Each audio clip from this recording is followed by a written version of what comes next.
Let me ask you another question that I think might annoy you, because Arsenal's style of play this season has been criticised. Oh. But whenever they get criticised, the response I get from Arsenal fans is that Mourinho used to park the bus. We just play like Mourinho's Chelsea. We used to pack the bus, yes, but we won legally. When I watch Arsenal play right now, they depend solely on corner kicks. You have spent almost $1 billion, Mikel Arteta, almost $1 billion. And you're telling me the only way you can win games is through corner kicks? It's ridiculous. But does it matter how you win, John? It does matter. It does matter. They win, Why? They're winning ugly. You'd love to be in their position at the moment. Thomas Tuchel's busy trying to bring glory back to England for the first time since '66. But how did he get here? Well, from the sleepy town of Clattenburg via some giants of European football, here's his journey to Wembley. Sitting around 60 miles west of Munich, Clattenburg's population is less than 14,000 people. But Tuchel's friends there remember a boy whose ambitions lay far beyond the Bavarian community. His will to win was evident early. Tuchel often captained his youth football teams, and his school side lifted the national German football trophy in 1987. The sport took the young defender on a whistle-stop tour of South Germany, from Augsburg to Stuttgart and then Ulm. A knee injury ended his playing career at the age of 25, though. Tuchel accepted his first coaching role in the Stuttgart youth setup in 2000, hired by none other than Ralf Rangnick. Under Tuchel's stewardship, the club's under-19s won their league title in 2005. But Stuttgart chose not to renew his contract, feeling Tuchel had an abrasive personality. He went on to manage Augsburg's second team before spending 5 years at the helm at Mainz. He then followed in Jurgen Klopp's footsteps and moved from Mainz to Dortmund. Here, Tuchel secured his first major silverware, the German Cup, in 2017. 8 more major trophies came next for Tuchel in just 5 glorious seasons. He won 2 Ligue 1 titles and a pair of domestic cups as PSG boss. At Chelsea, he famously lifted the Champions League, as well as a Super Cup and a Club World Cup, and he also bagged a Bundesliga at Bayern Munich. And then, 4 months after leaving Bayern, Tuchel was unveiled as England's new manager. I always wanted to come back to England. That was my big goal. I have the best memories of the country, of the league and of the players, the attitude towards the game, the attitudes from the supporters. Well, here's hoping Tuchel can finally drag England over the line at a major tournament.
Good morning, how are you today? You're listening to talkSPORT Breakfast. It's Shabana Hearn in for Alan Brazil. He needs a little bit more rest today, don't we all? But I will be back with you tomorrow morning, fit and firing for Gold Cup Day. Gabby Agbonlahor and myself live from Cheltenham Festival with Coral. Good morning, Gabs. Good morning, Shabana. How are you?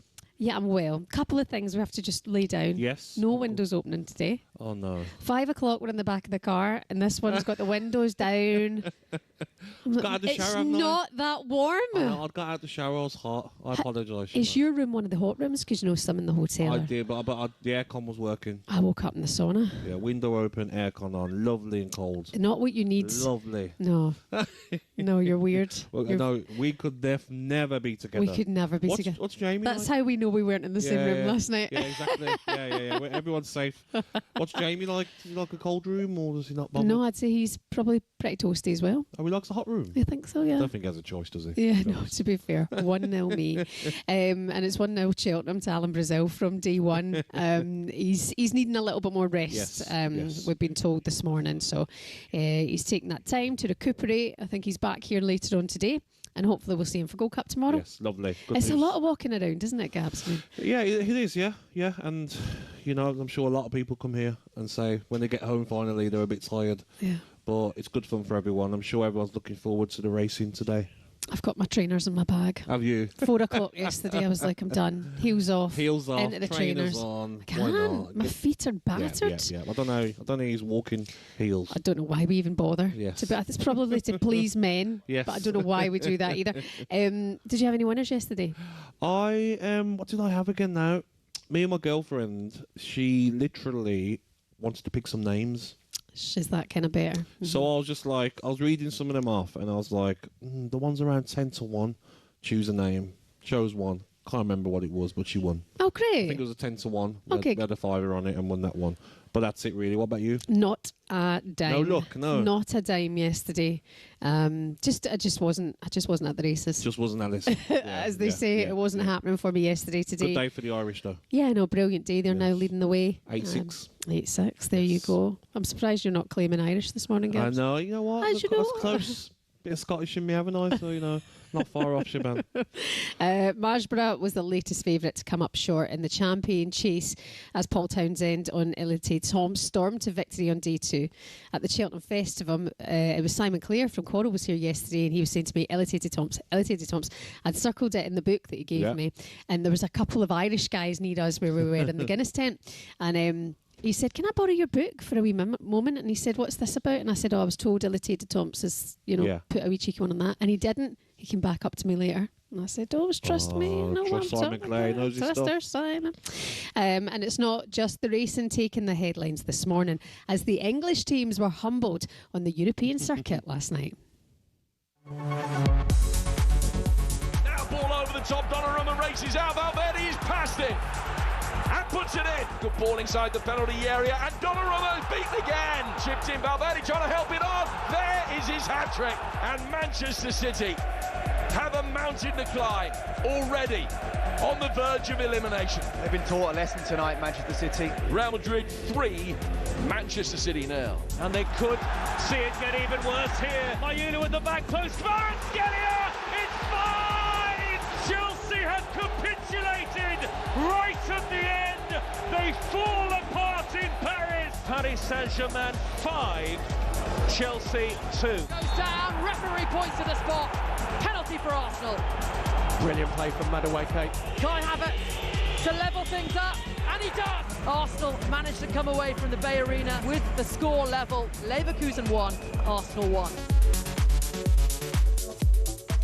That's right, Chelsea took a second half battering away as the holders PSG and Kvaratskhelia brace it led to a 5-2 win in Paris. Man City didn't do any better. They were pumped 3-0 by the 15-time holders Real Madrid thanks to a Valverde hat-trick. And tournament favourites Arsenal had to rely on a very dubious penalty decision in the final 5 minutes to come away with a 1-1 draw at Bayer Leverkusen. Gabs, you were in your room last night. Yes. The multi-screens all Multi-screen. moving. Champions League night in Gab's room. So I watched the Arsenal game first, 5:45. Arsenal were terrible. Leverkusen by far the better team. First half, Martinelli had a great opportunity where he smashed one left foot off the bar. But apart from that, Leverkusen were the better team, and they should feel very unlucky. There was 2 instances for me where Zubamendi should have been sent off. He got a yellow card. And then Madueke dived for a penalty. Blatant dive. Mr. Biased, Martin Keown, doing the game last night, said it was a definite penalty. It's getting a bit silly now. He's biased towards Arsenal. Definite dive, and I'm just surprised that VAR didn't overturn it. So Arsenal very lucky, and another boring game to watch. It was a bit It was one snooze. of the games where I was like, 5:45, can I have a little half-hour nap here in the second half? But I didn't. I watched it through, and it was very, very boring game. Manchester City, Pep Guardiola, probably one of his worst that I can remember. Tactical decisions in the game, playing Bernardo Silva and Rodri as two midfielders without a third in there, without a Reinders, without a Gonzalez in there. He played Semenyo as a 10. He played Savinho, who's not played much football this season, on the right-hand side, Doku and Haaland, and it didn't work. They were outrunning midfield, outnumbered, and Valverde stole the show. He was outstanding. All 3 goals, world-class. And it wasn't just his goals, Shaban. It was his defensive responsibilities as well. He played off that right-hand side, doubled up on Doku, had to help Trent. And probably the first half, probably one of the best overall performances I've seen from a player in the last 5 years from Valverde. Absolute legend of that club. Then the Chelsea game I was watching at the same time. Chelsea done well at times, matched PSG. But again, same old story, Chelsea. A goalkeeper who is always going to let them down. He's no better than Sanchez with his feet. Give away a goal when it was 2-2. On the 73rd minute, Chelsea were 2-2. Go on to lose 5-2 from individual mistakes. But some of the goals PSG scored were absolutely world-class. Yeah, they really showed their class last night. Talk to me about Neto's push on the ball boy. I don't blame him. But even the ball boy started rolling around like he'd been sniped. Exactly. What are you doing? I know. I don't blame him. Like, Chelsea are dying to get a goal back, and the ball boy's holding on to the ball. A little push. Listen, should he do it? No, he shouldn't. But the ball boy rolling around as well. Come on, what are we turning into? Is that what I've been told to do now? I was a ball boy when I was younger at Aston Villa. It was an honour to do it. You wouldn't start getting into antics like that. Very silly, but apart from that, PSG, some of the goals, Dembele's counter-attack goal, Vitinha, the way he lobbed Jorgensen after his mistake, Kvaratskhelia come on for Doué in the second half, Shaban, and he got player of the match for me. He was outstanding. His first goal, cut inside, whipped into the corner, and then got the second goal on the counter-attack. PSG are awake, finally, this season. They've woken up, and that's a worry for Arsenal, Bayern Munich, and all the other favourites. And in terms of the English teams going into this competition, there's a lot of people, Gabs, and I don't know if it's a media thing, you know, it's got to be English one of the English teams that win. Do you think Yeah. they've underestimated the rest of Europe? What I put it down to at some time, Shaban, is it because of how poor the Premier League has been this season, how poor the football's been, how it's been the set piece league this season, and you can't get away with the pushing and the blocking in Europe because Spurs were humbled. Liverpool were poor against Galatasaray. Newcastle, the only team that played well out of all the English sides, got a draw. Arsenal poor last night, didn't have anything in the game. Manchester City absolutely battered, and then Chelsea lose by 5-2. I had this argument with Sam Mattervake and Alex Crook on our Friday show about, they were saying, yeah, I fancy at least 3 or 4 English teams to go through. I'm like, English bias, lads. Yeah, but look, all 5-6 teams are going to be through to the last 16. Surely 2 or 3 of them are going to go through. And you look at it now, Shaban, and you say Arsenal, for me, the only definites that I think will go through. Liverpool have got it all to do, and the rest, I can't see getting a result. Yeah, we're going to hear from the managers across the show today. Their thoughts on last night. Can Pep Guardiola turn it around? I mean, what a massive defeat for them away last night. Man City fans, get your calls in. Can you still turn it around? 03717 223344. Did we think we would say this? Is it time to drop Haaland? Pick up the phone. You can give us a call. 03717 223344. Good morning. We're live from Cheltenham. Everybody's still asleep here at the racecourse. There's probably still a few people sleeping in here from what I went down yesterday. Coming up for you next, we'll take a look at the morning's back pages and find out why Ray Parlour isn't allowed to own tortoises anymore.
Guess who Spurs play second last game of the season? Chelsea. Yeah. We're going to have to make how sure would you we get them approach that down. game if you're a Chelsea player now? Reece James, a leader, knows what it's about. How do they approach that game? They'll need to win themselves probably to get top 5 Champions League, exactly. and they know they can probably send Spurs down. Oh, you can never write it back, can you? I mean, for us to send Spurs down, can you? For Chelsea to send Spurs down and for Arsenal to win the title as well. So. John, let me ask you, it's a serious one, this. Do you think these Tottenham Hotspur players are aligned to Igor Tudor? I don't think so, what I see. I don't think so. I think they haven't bought to what the manager wants them to do. I believe that the manager is coming and he wants to make a stand. He wants to be tough. He's a tough manager. But I just think this Spurs team, there's so many young mentality there. I think the mentality there is the question. The mentality there is not big team mentality. When I look at the players, there's no desire to run. There's no desire to do the basic. You're looking at the captain of the team, Romeo. He's getting sent off every week. You need your leader to be on the pitch, especially in a difficult time. He's never on the pitch. He's never there for the manager to select him. And even when he plays, you never know what you get from him. So it's so much chaotic happening in Spurs, and I just think if they're not careful, we will be watching championship football. And if he hadn't lost the dressing room already with what he did with the young goalkeeper last night, if you were a teammate of Kinski's, you're not...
Sunday kind of love.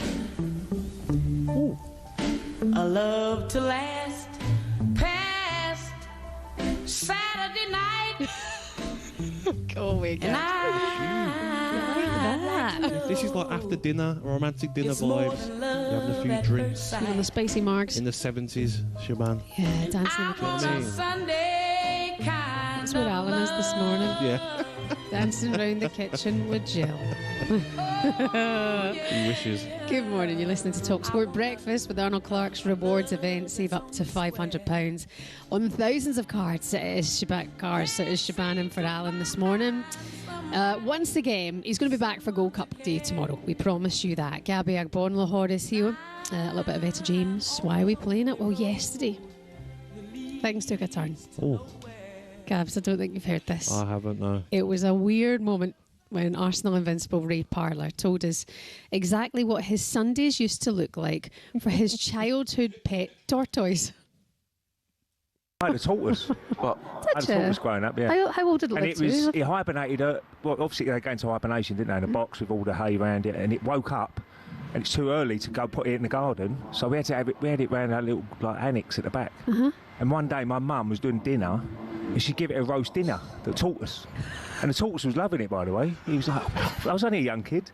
And the next morning he come down and all his neck was hanging out, all sick everywhere. He died. Oh my God. It's a joke. No. I thought he was going to say it took 6 months to get him back in the house. Give it a little plate of dinner. You had a few potatoes, few peas, bit of salt, bit of pepper. The old tortoise, loving it. I thought it was a joke. You were going to say something about the tortoise being slow.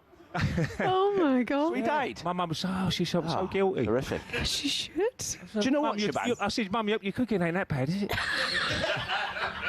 Oh, Ray, absolutely brilliant from him yesterday. The amount of people who we bumped into yesterday at the course, Gabs, who were like, Ray's story about the tortoise. I said, no, we've literally no idea where that came from. Shocking, Ray. Better than that. Oh, God, his mum should be banned from the kitchen after that. Killing a tortoise from a roast dinner. We saw Dean there as well, Dean Saunders. He was with us yesterday. Just a gag a minute. Like, he should be on stage. I feel he's a bit wasted. Yeah, I feel when he does these stage events, he doesn't even need anyone else on there with him. Just talk. Was he talking during the breaks as well? He just didn't come up for air the Doesn't whole day. Yeah. But I find him like incredible entertainment. I feel like I should be paying him money. Everyone's tired at the end of the day at Cheltenham at 5:30, and he's still talking energy. And the taxi journey home, Sim, what was he like? Oh, just gag after gag after gag after gag. He was Legend. absolutely quality company yesterday to be around here at Cheltenham. Alan Brazil back with you tomorrow for Gold Cup Day. We can now take a look at today's back pages. Katie, I feel like you were here literally 10 minutes ago. I know. And now you're back in the studio in London. Katie Babysham is with us now. How are you, Katie? I'm very well. I feel as though I was literally in Cheltenham as of 5 minutes ago. But and those Dino stories, I was with Dino for most of yesterday. I don't think I've laughed so hard. And he could just keep talking and the jokes rolling for hours on end. I was like, no wonder you're so good in the corporate area. They must all be laughing all day. But great company, great company. Indeed. In terms of the back pages, so interesting this morning on the back page of The Sun, they've got last roll of the Dyche, as Sean Dyche is the leading candidate to replace Igor Tudor at Tottenham. Also on the back page of The Sun, we've got Philippine nightmare, more Chelsea goalkeeper howlers this time. It's Jorgensen after he gifted PSG a goal last night. And then on the Times, we've got mauling in Madrid as Federico Valverde's hat-trick condemns City. So, Gabby, let's start with this story on The Sun. Last roll of the Dyche. Sean Dyche, leading candidate to replace Igor Tudor at Tottenham. Tudor is expected to be given Sunday's game against Liverpool. Do you think Sean Dyche would be a good fit, Gabby? It's getting embarrassing now, isn't it? Let's be honest. He wasn't the right man for Nottingham Forest to keep them up. Gets replaced. Now he's the right man to keep Spurs up. I'm not sure. I would rather go for someone affiliated with the club. I've said it before, you know, do you get ex-players in? Do you offer Robbie Keane a contract to not just this season, for next season as well? So I don't think he'll leave the club he's at now just for 8 Premier League games. Or do you give it Harry Redknapp and do you get a Jermain Defoe? Do you get a Dawson and Levy King around him? I'm not sure, but Sean Dyche, didn't really work, did it, at Nottingham Forest? But if you get ex-players in, like Jermain Defoe and Dawson and other people, they don't have that managerial experience for a time when it's really high pressure and you need someone that can keep them up. But who says Sean Dyche will keep them up? That's his specialty, isn't it? Well, he wasn't doing the fantastic job at Nottingham Forest. That's what they got rid. Sometimes, yes, managers have got that experience, but it doesn't always work. You know, there's been managers over the years that have kept teams up and then finally they're the ones that the team goes down. I think Spurs need a manager in there who's going to put an arm around them, you know. So I'm not sure. You're talking Harry Redknapp. I mean, he's with us at 8 o'clock this morning here at Cheltenham. I think it's 8 games. You know, it's a couple of months, 8 games. We're not talking about 6 months here. Martin O'Neill, look at the job he's done at Celtic going in there. He wouldn't have dreamed of being called back to Celtic. They've got someone that loves the club, knows the club, and he's doing a good job there. Sean Dyche doesn't seem like the right option for me. In terms of the back page of the Times, they've gone with Tudor loses players' respect. Members of the Tottenham squad shocked by timing of decision to drop Vicario for such a crucial game, and then Tudor's personal response to Kingsley when taking him off. I mean, he didn't even look at him, did he, Gabby? So do you think he's lost the dressing room? I think he has, yeah. I think when you do that to a young goalkeeper, I mean, this goalkeeper we're talking about, Kingsley, he's only played 180 minutes, and that's 2 Carabao Cup games. That's all he's played this season. And you throw him in the deep end, Atletico Madrid away, in a knockout game in the Champions League is a crazy decision in its own. Why not bring him in the Premier League? If you had worries about Vicario 2 games ago, bring him in. Wrong decision, but don't bring him off. And if you do, put your arm around him. Unlucky son, unlucky mate. Like, stick with it. Just had to make a change. But to ignore him, Just very, very poor man management with a team of players that need a man manager like no other. Gabby, have you ever had that when you've had a bad game and you know it and you come off the pitch and has the manager ever blanked you? Every week. All the time. No, they wouldn't. And, you know, there's been games where I've not been at my best, and especially under Martin O'Neill, where, you know, put your arm around you when you're coming off. Don't worry, son. Don't worry, son. Next game, he started me. Mm-hmm. And I've repaid his faith and done well the next game. I just think there's ways of treating players, and what Spurs need at the moment, Katie and Shaban, is a manager who's going to say, like, you're good players. These footballers now, they're different to 20 years ago, 15 years ago. They can't handle criticism. They can't handle the hard approach. So it's not going to work. Make a change now. Why are you giving the manager the Liverpool game to go and get beat 4-5 against Liverpool? Why? Make a change now, and maybe they could go and get something against Liverpool. Yeah. Katie, thank you so much. Have yourself a giant nap when it comes, okay? Thank you. I think I'm back with you in a couple of minutes anyway. Yeah. All right, okay. Don't nap just yet then. Stay with us. Katie Shanahan there with a look at today's back pages. Who do you want to see come in then, if you could name one person? To Spurs, I really would. And I know people say he hasn't managed in this amount of time, and you look at his age, but it doesn't matter. Jermain? No, Harry Redknapp. Oh, yeah. I would get him in, and I'd let him choose his coaching staff of maybe players that love the club, passionate about the club. Igor Tudor is gone. He's gone in 8 games. Yeah, yeah. What does he care? Harry Redknapp is with us on the show today. 8 o'clock, he's going to be with you live from Cheltenham here on talkSPORT Breakfast. Coming up for you next, can Bodo Glimt actually win the Champions League?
Wear the right footwear. They're all slipping What was about. that about? Have you ever had that? Yes, and you have to say to the players, because what they do, players, right? Say I used to wear studs that all the time, and I very rarely would I wear, you know, like rubbers. They call them. They used to call them moulded. Moulton. Well, if you get a bit of grease on top of the pitch at 7:30, a bit of dew comes on the pitch. It becomes like an ice rink if you've got rubbers on, and some of them would wear them because they're comfy. So if you want to be comfy, wear slippers. But you can't play football. So get the right footwear on. You're not allowed to slip. If you slip, if a striker slips, he'll get another chance. But as a defender, I used to say to my players, you're not allowed to slip, by the way, if you're a defender. Don't come in and say, sorry, gaffer, I slipped. What if you slip every week? What if, are you going to slip next week? Wear the right footwear. Van der Ven was sliding all over the place, and the goalkeeper slipped 2 or 3 times, but you've got to feel sorry for him, but he's just got, we'll find out. It's a bit like Karius, wasn't it? You know, that situation where where you think, well, I hope he comes back from it. Because he's only a young lad, and I hope he learns from it. But I'm sure all his teammates would have got round him afterwards. But they are in a right mess. Absolutely. Listen, the sports bar was the place to be last night after it went viral from the defeat the week before. Oh, Jamie. Oh, my God. Did you watch all that? He falls for it every time. I was his manager, Shaban. He used to fall for anything. You've seen it all. I told him he was slim. And he believed me. We're not fat shaming at 6:10.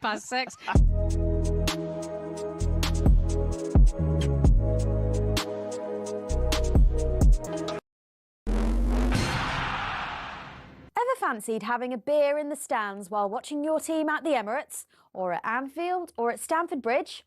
Well, this season you actually can. Drinking alcohol in the stands at Premier League games may still be illegal, but the Women's Super League is doing something different. And here's how we got there. Back in the 1980s, football had a serious image problem. The sport was plagued by violence, pitch invasions and beer-fuelled chaos. Then, in 1985, Margaret Thatcher's government stepped in.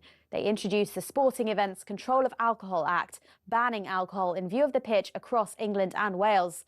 Since then, many fans and clubs have called for the law to be relaxed. But despite attempts to change things over the years, authorities just haven't been convinced fans can be trusted. But in January 2025, something did change. The Women's Championship, now called the WSL2, launched a trial allowing fans to drink in the stands. The reasoning? Well, fans at women's matches tend to behave differently. Less aggression, more family-friendly vibes.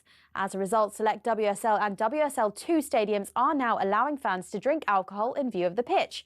It's been a landmark move showing growing trust in fans and recognising that women's football is building its own culture. So could the men's game be the next to leave the 1980s behind?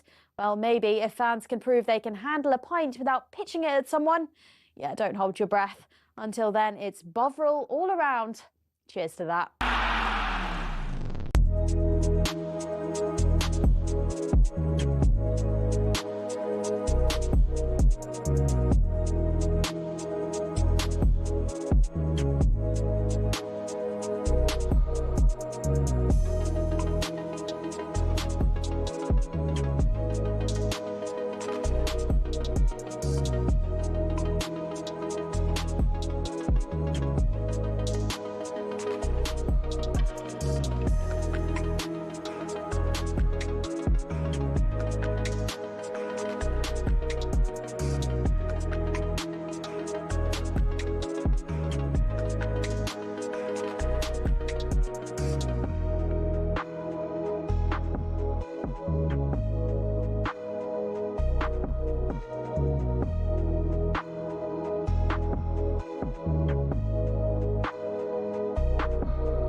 So I'm gonna let her do all the talking. I've heard this on a film recently. Oh, really? What was the film? Came across a place in the middle of nowhere with a big black horse and a cherry tree. Is that a cherry tree? Yeah, it is, yeah.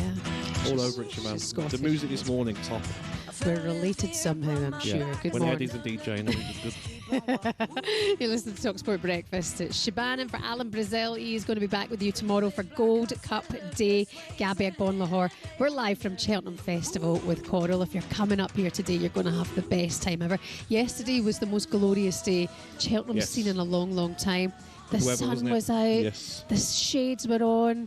There was no umbrellas in sight. People were warm in the sunshine, winning, celebrating. It was just beautiful scenes at Cheltenham yesterday. There wasn't dancing from us yesterday. No, we were back in the hotel for 7 o'clock. Had a time. What about dancing at Cheltenham?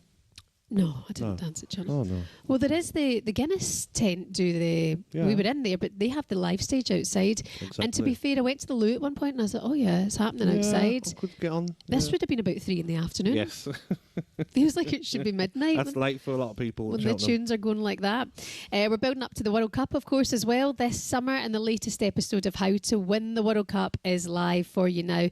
In this episode, Matt Ford, Lloyd Griffith speak to former Premier League referee Mark Clattenburg about what it's like to referee the biggest games in world football and why officiating the World Cup is very different to the Premier League. Here's Matt Clattenburg himself explaining what his role was at Nottingham Forest recently and what it was like working under Evangelos Marinakis.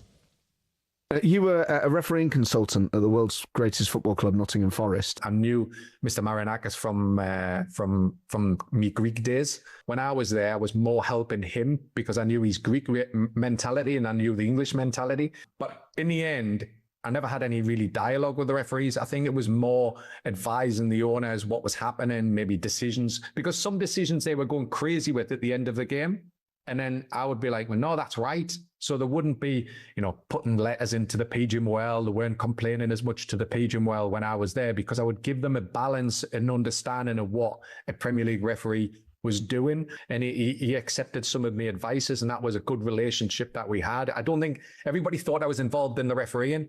It wasn't just that. It was more helping him understand what was the English football was about, and also helping his club and have a better relationship with PGMOL and Premier League, because every week Nottingham Forest were writing in letters or complaining about refereeing decisions, and that reduced when I was inside. Interesting, Mark Clattenburg there. He lasted 77 days in that role at Nottingham Forest, but we know Evangelos is a little bit touchy. It was a role that probably wasn't needed, was it? Let's be honest. To explain to you about decisions that have been made. I think football clubs now are finding roles for anyone. Yeah, but it felt like that point there was a lot going against Forest. They felt that way, didn't they? Yeah, but it's sort of like the say, man. You know, it evens itself out, doesn't it, over the season? So I don't think it was anything unfair on them. Listen, an interesting chat altogether. That's Mark Clattenburg on how to win the World Cup. The podcast is available now on the talkSPORT app or wherever it is you get your podcasts. By the way, it's been a terrible week for the English sides in Europe, with all 6 of the Premier League teams failing to win their first leg ties. So much for the English dominance. And it's time now for this.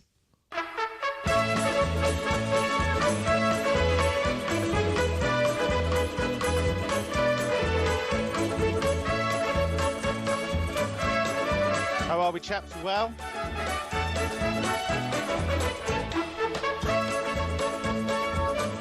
So to get more on this, pleased to say joining us now is European football expert Kevin Hatchard. Good morning to you, Kev. Good to see you.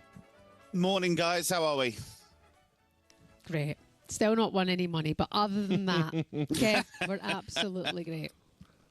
You've got Katie still in the background. Kev? That's all good. That's all good. Kev, where did you start yesterday? I mean, I watched the Leverkusen Arsenal game, then I watched the Chelsea and Man City game. Over to you, Kev, because I thought Leverkusen done very well. Yeah, they did, and surprisingly so, actually, because if you look at the way they've played in 2026, it hasn't been that impressive. And I think they've looked like what they are, which is a talented team that's been put together in the summer, that there's an expectation that somehow it's going to gel. There's a lot of young guys there brought from different leagues, and they are rebuilding that team, because the team that won the league and cup double under Xabi Alonso is just not there anymore. I mean, we talk about Wirtz and Frimpong and Xhaka, but there's loads. I mean, there's 8, 9, 10 players who've gone. So I was quite impressed. I didn't expect them to be as slick as they were, as defensively cohesive as they were, because there'd been nothing in their league performances recently to indicate that was going to happen. So you have to give Jesper Hjulmand, the coach, a huge amount of credit for managing to lift them for the big occasion. I thought we were very, very good. What did you think of the penalty to Arsenal? For me, I didn't think it was. Yes, a tiny bit of contact on the left boot of Madueke, but I thought it went down quite easily for me. So my first instinct when I saw it was that it was a dive. That was my first instinct when I saw a certain angle. Then I looked again, and because Tillman is stretching... Look, Madueke sold it, there's no doubt about that. But because Tillman has stretched in the way that he has, and he's really desperate to get there, I think he's landed on his foot.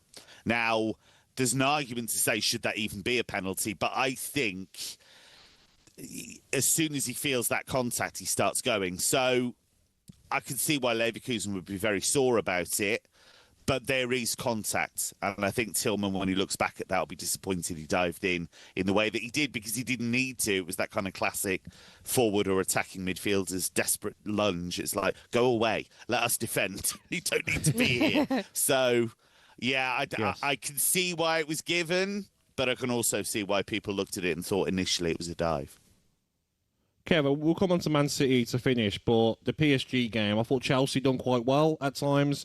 Mistakes from Jorgensen and then Reece James didn't help their cause. But did we see parts of the PSG we saw last season winning the Champions League? Because Dembele's goal was fantastic, Vitinha's goal as well, wasn't it? And Kvaratskhelia coming off the bench to put in probably a player of the match performance. Yeah, the engine hasn't quite fired yet for PSG. We keep waiting for it to happen. But in parts, as you say, you can see the team that won the Champions League last season. I still think overall they haven't quite got that zip, that vigour that they had last season. That's understandable. They've played a huge amount of football over the past year or so. But because they have that individual quality, Kvaratskhelia, I mean, imagine being able to bring on Kvaratskhelia, one of the best wingers in the world.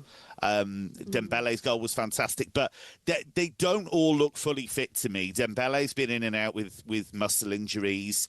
Doué's been in and out with injury. Barkola's been one of the few that's been able to keep on pushing and keep on going. So I still think there's a couple of gears to go, and they look as though they're going to go through. So, yeah, I still think PSG haven't hit the level of last season, but it doesn't mean they won't. Can we ask about Bodo Glimt, Kev? I heard you mention them recently on Drive, the job that the coach is doing there, how well they're playing. What a job they did over Sporting last night. And if Arsenal go through, they'll be likely meeting Bodo. That'll be a test for them. They're the best five-a-side team you've ever seen, Bodo Glimt, because the technique and the kind of awareness they have of each other's running and movement is just phenomenal. They have this incredible ability to play in tight spaces, to flood through teams. They give you a chance, like they open the game up, they go for it. And I actually wondered whether, because Sporting are a decent team with some good quality themselves at the top end of the pitch, I thought they might be able to cope with it. They couldn't.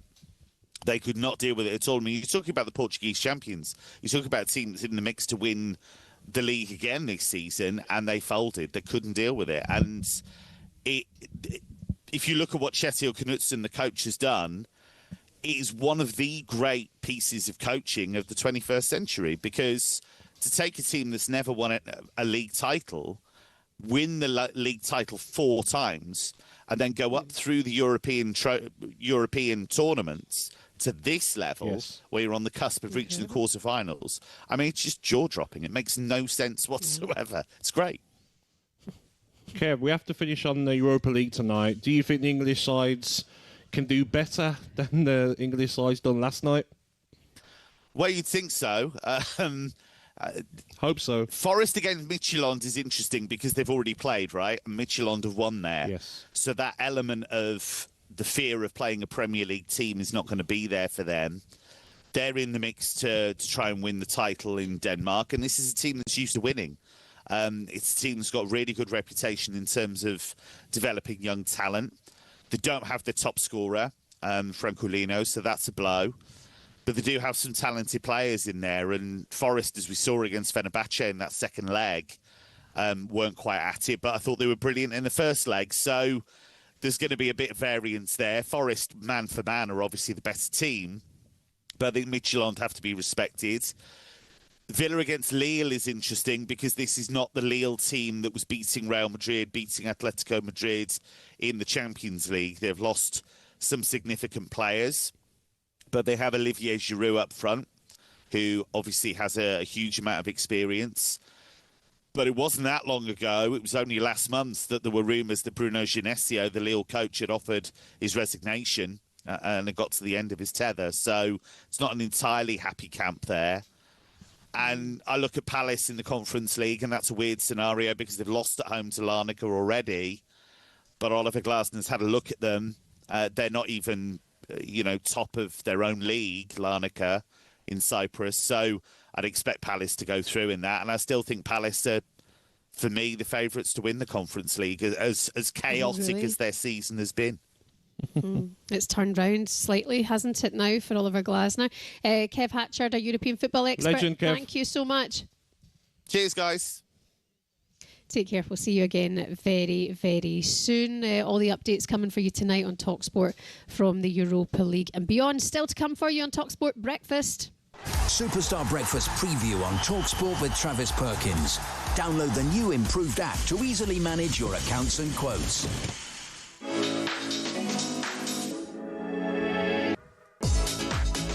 Do not go anywhere, because coming up at 8 o'clock, we're going to be joined by this man. And the new King of the Jungle is Harry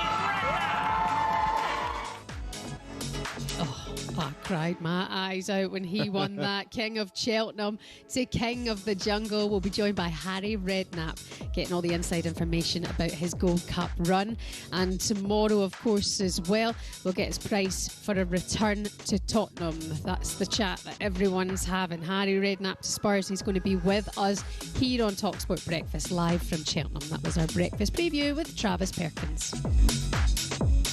Superstar Breakfast preview on talkSPORT with Travis Perkins. Bricks on bricks on bricks. Over 40 million available to order with delivery to site. That's one less thing to worry about.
So to me, the manager, when you look at him and the way that they're reacting to him as a manager, is everything that I need to know that this guy is absolutely out of his depth and he's got to get out of that football club. Yeah. Because if they stick with this guy, we are gone. This club is gone. Yeah. And then at the end of the season... Who knows? But hold on a second. At the end of the season... So you change a manager and your fortune's going to change? No, I'm not saying they're going to change, but it can't get any worse. No, it can't get any worse than this match. Drew the second half today. Jay, shut up! Honestly, you lot, you don't know what you want. Stop going on about the second half. You can't keep going on about it. Like, seriously, mate. Seriously, shut up. You can't keep talking about the second half. Oh, we drew the second half, mate. Honestly, I'm trying not to swear. Like, you can't keep saying that, mate. You can't keep saying that. You're a professional pundit. You can't keep saying that. You did draw the second half.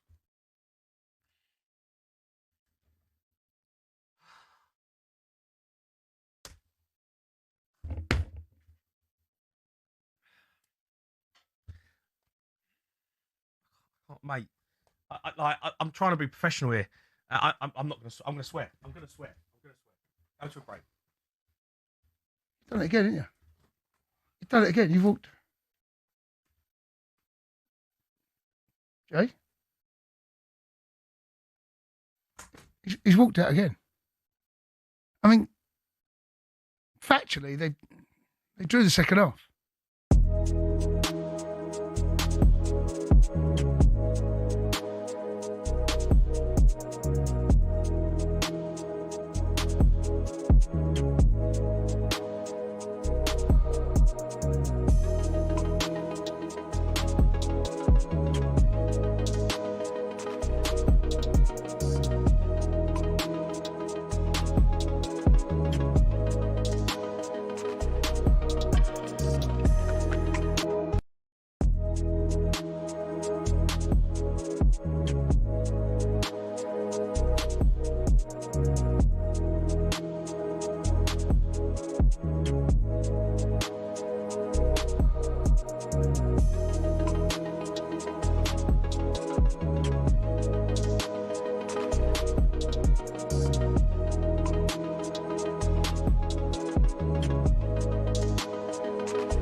morning to you. How are you? Welcome back to talkSPORT Breakfast with Arnold Clark's rewards event. You can get £500 off your next car this week only. It's Shaban in for Alan Brazil. Don't worry, he's just taking that little bit more rest. He needs it. Fair play to him. He needs the rest. He's going to be back with you tomorrow for Gold Cup Day. Myself and Gabby Agbonlahor are with you. Harry Redknapp going to be with us on the show a little bit later on, as is AP McCoy with all the tips you need to know for today. Coral guys are going to be here, Simon and Dave Stevens, as ever, giving you everything that you need to know. Did you see Al yesterday at any point? Did you clock him? He was with Ray. Who, Al? Yeah. Oh, did he? Yeah, but he made Dino stand in for him again in hospitality, get up to the speech. Dino will be looking a cut of that fee. In fact, I think I should be campaigning for a little bit more cash here. Dino will be buzzing now. This is not an easy seat to be in. It's not. You're doing a fantastic job, Shaman. Just a tenner would be nice. I'm joking. Anything, a percentage. I'd do it for free. I'm here for the good times. Al not here today, wrapped up in cotton wool, back for you for Gold Cup tomorrow. But we did hear from him, of course, earlier on this week. He was here on Monday and he was here on Tuesday, and he caught up with our Katie Shanahan earlier on in the week and spoke about his love for this iconic racecourse. Variety of people here, different characters. It's just magical. But I've won loads of money. I've also been sacked from here, but I'd be here all day telling you stories. But it is special. It's my favourite week of the year. I was going to say, does it feel like a reunion every time that you come back? Absolutely, yeah. It's really, really good. It's special. Would you say this is your happy place? Very much so, yes. Like I say, my ashes have been sprinkled in the last fence. Maybe. Not yet, though. Plenty of time. Plenty of time. Maybe Thursday.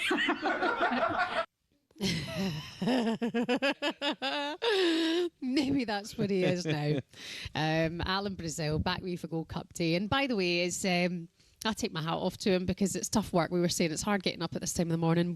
You're up, you love it. It's absolutely brilliant. Exactly. Al's been doing this for 20 years. I know. 27 years he's been on a breakfast show. Yes. So with days like this where he's Mr. Cheltenham himself and it's a lot to do and he's moving around and his knees are shot to pieces, he just needs that extra little bit of rest. Yes, he'll be back for the big one tomorrow. Absolutely. Do not miss that on talkSPORT Breakfast tomorrow. Katie Shanahan is back with us now. Katie, did you love Cheltenham? Was this your first time? I felt like you were Mrs. Cheltenham. You knew everyone yesterday. Second time, but this was my favourite week on talkSPORT so far in my first couple of years. So I had the best time. It was great to kind of get the talkSPORT band back together, all at the races for the day. Couple of winners too. I didn't do very well on the first day, but the second day came away with £100. So actually I was up by the end of it, which was great. And also with you guys, you know, coming in first thing, it's quiet, it's dark, then the sun comes up over the hill, and it's so peaceful. And then all the punters turn up, all the beers are flowing. She's turned into Alan Brazil already. Yeah. You've just done Alan's iconic line, the sun is coming up here over Cleef Hill. The Queen of Cheltenham, before you know. By the way, can we all agree on one thing as well, that we saw Alex Crook's wife yesterday? He is punching so hard, it's crazy. I know. I know that's a little bit disrespectful, no offence, Alex. But she's lovely. Can I call Alex out, though? Because we were doing the show and I said to him, are you going to meet your wife when she arrives? And he's gone, no, I told her where to get the ticket. I do think that was very gentlemanlike. I would have went out and met my wife. Chivalry Gabs. Yeah, do you know what I mean, Shaban? A bit of like... Call him out on that very as well, poor from Alex. His wife was lovely. The better half, indeed. Katie, what else is coming up for us now? OK, so as for matters on the track, something a little bit more serious here. There's this racial allegation story around this morning in the Racing Post. There's an allegation of racial abuse by top jockey Nico de Boinville that was lodged with the stewards following an altercation with Irish amateur Declan Queally at the start. There was a start of the Turners Novices Hurdle at Cheltenham. It was said the altercation was over the starting position at the beginning of the race. We'll speak more on that with Rupert Bell, who I believe is coming up with you guys at 7:15. Elsewhere, former Spurs boss Ange Postecoglou was part of TNT Sports coverage of the PSG against Chelsea game last night. He was, of course, asked about the current state of Spurs, and he had this to say about the pressure that the players are under at the minute. It pains me to see it. It definitely looks like the players are fairly lost at the moment. There's obvious pressure there. There is no way that anyone, objectively would say that these players are performing at the levels they're capable of. and you've just got to try and ease the pressure somehow on them. I think it's pretty clear what Tottenham fans want. They want the team to play a certain way. They want success. Every club wants success. It's hard for me to comment from the outside, but for me, it's just about instilling some belief into, show them the kind of players they are. Not that they can be, that they are. They've already shown. Gabby, do you agree with Ange Postecoglou there? Do you think the players look lost at the moment? Oh, very lost. And they don't look like they're in line with the manager. And that's always a worry for me. That's why they need to make a change, Katie, because 4 games, 14 goals conceded, 4 defeats. It's going to get worse on the weekend against Liverpool. I just think make a change and bring in a manager. Listen, there's so many managers out there that can do a better job, but maybe a manager as well with some Premier League experience at least. Just a very, very odd appointment for me. That's the thing as well. Ange was asked, I think it was Reshman who was with him yesterday from talkSPORT on that interview, and she said, what about going back? Would you go back to an ex kind of thing? And he just kind of went, no comment. And I thought, you wonder if there are conversations being had there, because even though Ange, again, in the Premier League, it wasn't good enough, it clearly wasn't all his doing, he still won them the trophy. But then I'm also curious about the idea of maybe Ange going back to Celtic, because we know that Martin O'Neill will not likely be there next season. You wonder if those conversations are being had as well. He's a great manager, Ange. He wins you trophies. Yeah, but I just think the way they played in the Premier League, I know he rested players and changed it, but the way he exited and the way he spoke on the podcast he done recently, I don't think there'll be a way back after he spoke. He was totally different last night and more respectful than he was recently. So I think they'll just have to go out and find the right guy, whoever that is, I don't know, who's gonna put an arm around these players. They've got so many egos. We've seen clips of Van der Ven ignoring the coach during one of the games recently. I think it was the Arsenal game. It was early doors, wasn't it? It was the North London derby. Pedro Porro, losing his cool when he comes off. They need someone else in there ASAP. Yeah. Okay, Katie Shanahan, is it bedtime now? It is bedtime now. Thank you so much. Sleep well, Queen. Night. Sleep tight. Enjoy we'll the see day. You again. Thank you. We will. Katie Shanahan from talkSPORT there. You're listening to Breakfast. We're live here from Cheltenham this morning. It is quiet as a mouse out there at the course, and you should see it later on this afternoon. It is absolutely jumping. We'll look ahead to what's coming up today, of course, at Cheltenham with the racing, and we're going to discuss Arsenal. Are they cheating their way to win the title? You're going to hear from a Premier League and Champions League winner on that very subject next. Good morning.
Well, we're not going to ridicule and we're not going to persecute, so hopefully it won't be disgusting, Mr. Andrews. But what we will do is talk about the point of a Panenka. I do think it's very self-indulgent. The ultimately, right, the point of a penalty, the goal of a penalty, excuse the pun, is to put it into the back of the net, right? If you choose to do it in a flashy way, I do think that's a little bit self-indulgent, right? All the other penalties were fantastic. They're all out of reach from the keeper. Yep. They dived the right way. They're still not getting there. They were just brilliant. Do it that way. Like, what's the reason you're doing a Panenka? Like, ultimately, what's the reason you're doing it? And it is, A, to mug the goalkeeper off, and B, to look a little bit flash. Yeah, listen, I was one. Look, I took many penalties in my career. I never did that because I just the risk doesn't outweigh the reward. No, because if I take a proper penalty and he saves it, okay, fair. I can listen and go, listen, I've tried to score it. Yeah. But when you protect Panenka it and you do that, I don't think it's worth doing, because ultimately the result is still the same. You score a goal. So, That's right. So why would you want to make a penalty more difficult for yourself? Like penalties are not easy as they are, but it's an opportunity. I know it was in a penalty shootout, but we've seen players do it in games. We've seen players do it in World Cup finals, man. Zidane, Off the bar. Off the bar, right? I just don't think it's worth the risk, because I think you score a penalty, good, professional. But when you start doing Panenkas, you're making a situation. You've already got a goalkeeper there, right? It's already a penalty shootout, so there's already pressure. You're putting more pressure on yourself by doing that.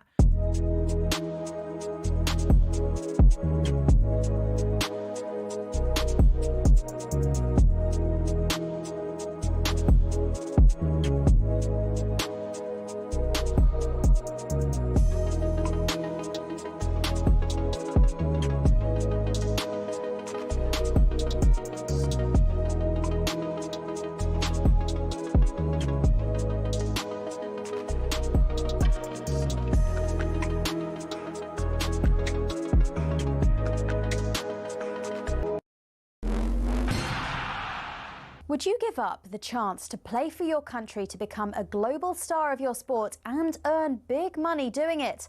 Well, that's the choice facing rugby players right now because of the proposed new R360 League. Led by 2003 World Cup winner Mike Tindall, it's already being backed by major investors. Its goal? Turn Rugby Union into franchises, not clubs, add some serious cash and a bit of razzmatazz. Or in their words, make the game more watchable, accessible and entertaining, especially for younger audiences. But there's been a huge pushback, a massive no way from the current game. So what exactly is R360 and why is it controversial? Rugby Union is facing challenges on a domestic level right now. There's huge financial instability across even top-tier clubs. The English game has seen leading clubs like Wasps, London Irish and Worcester go out of business in the top flight. The Welsh provincial game is in total disarray too. R360 says they would remove what are easily some clubs' biggest expenses, i.e. the big stars, and therefore make more of them profitable. So the plan is to inject a new lease of life into the sport. But how exactly? Top stars of the men and women's game playing for a franchise-based league with fixtures in cities like London, Miami, Tokyo and Lisbon. Each city would host a tournament featuring all the franchises during a short 3-month season. And though no players have officially confirmed, reports suggest around 200 have signed pre-contracts, some worth up to 750 grand. And if that's the pre-contract, you can imagine where the full wages will get to. Problem is, the rest of rugby says no. In fact, no way. The national unions from England, Scotland, Ireland, France, Italy, South Africa, New Zealand and Australia have declared any player joining R360 will be banned from test selection.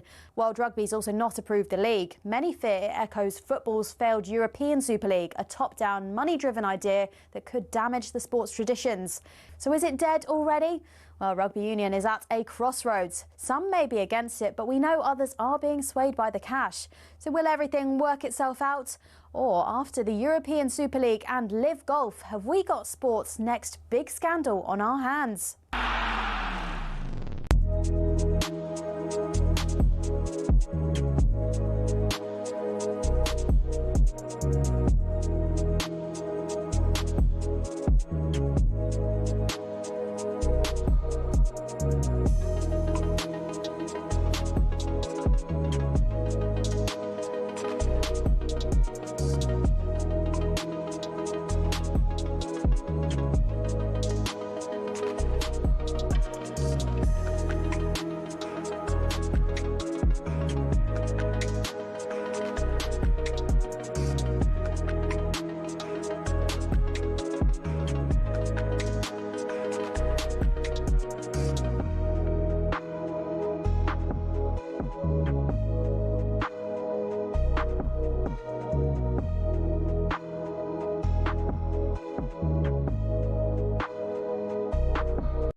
Welcome back to talkSPORT Breakfast. My name's Shabana.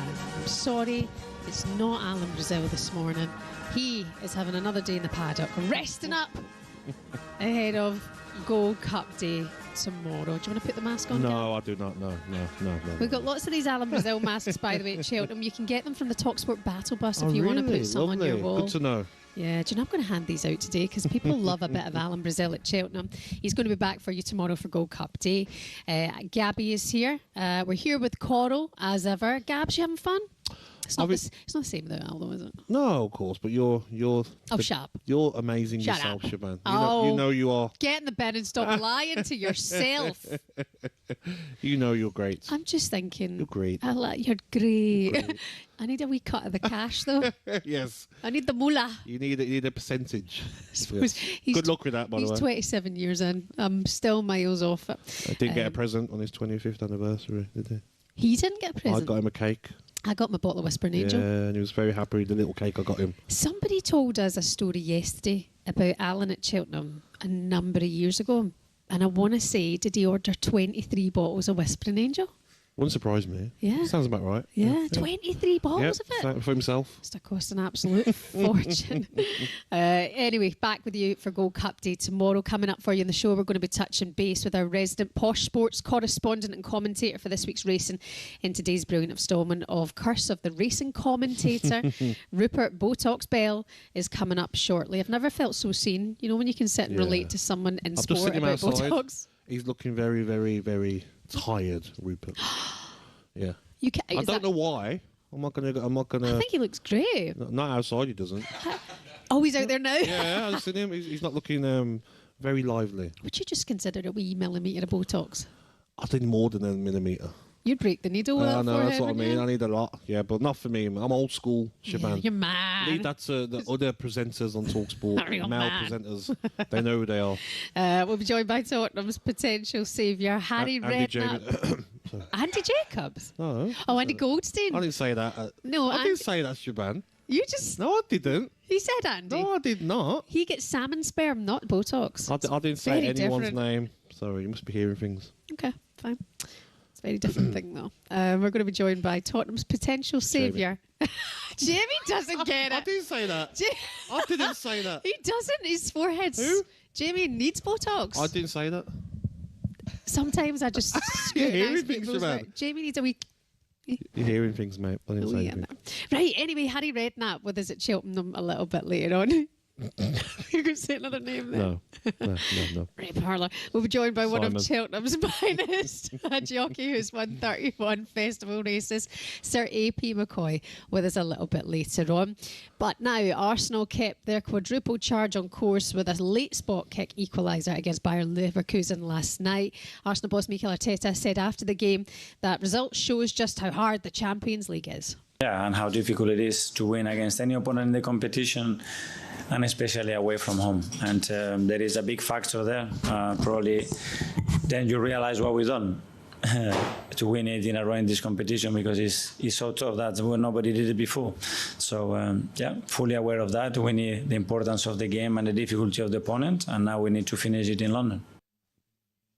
Gabs, is this a good or bad result for Mikel Arteta? Oh, no, it's an okay result. To go 1-1 away from home, yes, they should be beating Leverkusen, who I think they're 22 points off Bayern Munich, who are top of the table in the Bundesliga. They should be doing better there, but in the Champions League, to take it back to the Emirates 1-1, you'd more than fancy Arsenal to get out this tie. Sorry, but there is an element of arrogance. You know, everyone's talking about, how easy the draw is for Arsenal. Again, they're on the right side of the draw. They never got a convincing win last night. It was a penalty that made them get 1-1. And then also, we're talking about Bodo Glimt, who will likely be the favourites to see them in the next round. And Bodo do look a little bit more threatening, a little bit more convincing in their wins. I think when you look at this tie, you look at Leverkusen's form, the players that they've lost, they're nowhere near the Leverkusen side that went invincible in their league title under Alonso. Like I said, they're 22 points behind Bayern Munich. They're in 6th place in the Bundesliga. Arsenal should be beating them comfortably over 2 legs, even though Champions League can be tough. And I expect them in the second leg to win by a couple of goals. Yesterday, you were here with White and Alex Crook on the show. And I know where you're going. You were joined by Premier League winner John Obi Mikel. And he had this to say about Arsenal. What is illegal about it, it's for me, every time I watch them during the corner kicks, during set pieces, what they do during set pieces, for me, it's illegal. You can't do that. First of all, they're impeding the goalkeeper, and now they start holding. How can the referee not see that?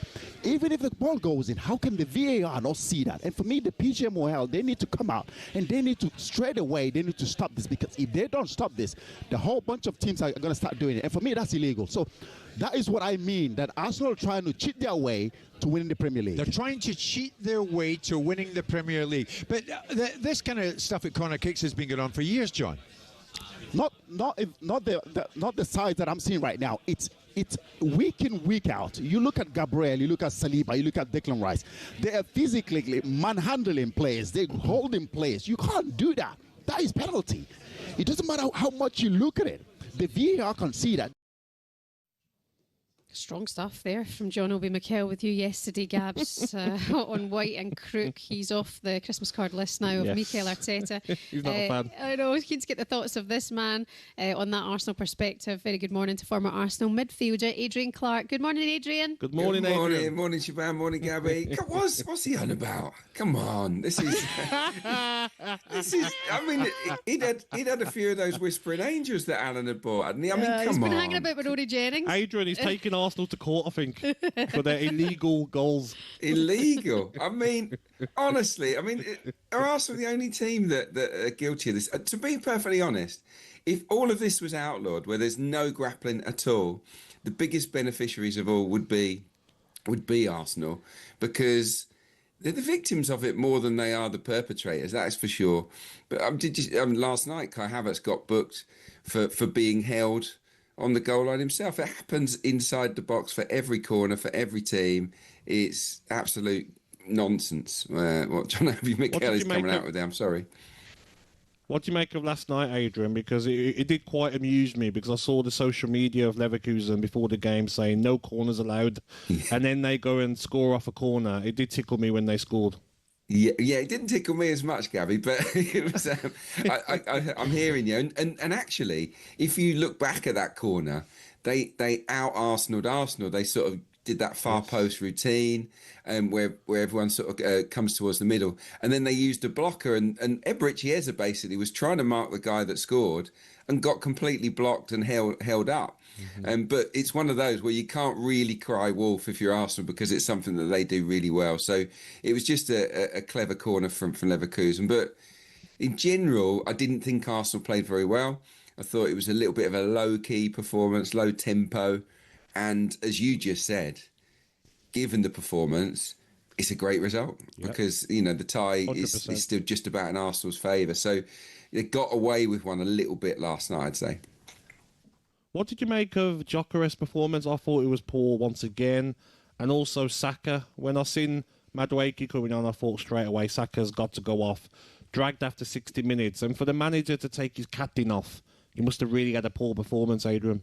Yeah, I would pick on Gyökeres less. I think, he wasn't great, but I don't think he was any worse than anyone else. But Bukayo Saka was a shadow of his usual self in the game. And actually, I said on commentary during the game, I said, this is a brave call from Arteta. 59 minutes in, takes off your captain Saka. He's not judging Saka there on reputation. He's judging him on what he's seeing. And that's what good managers should do.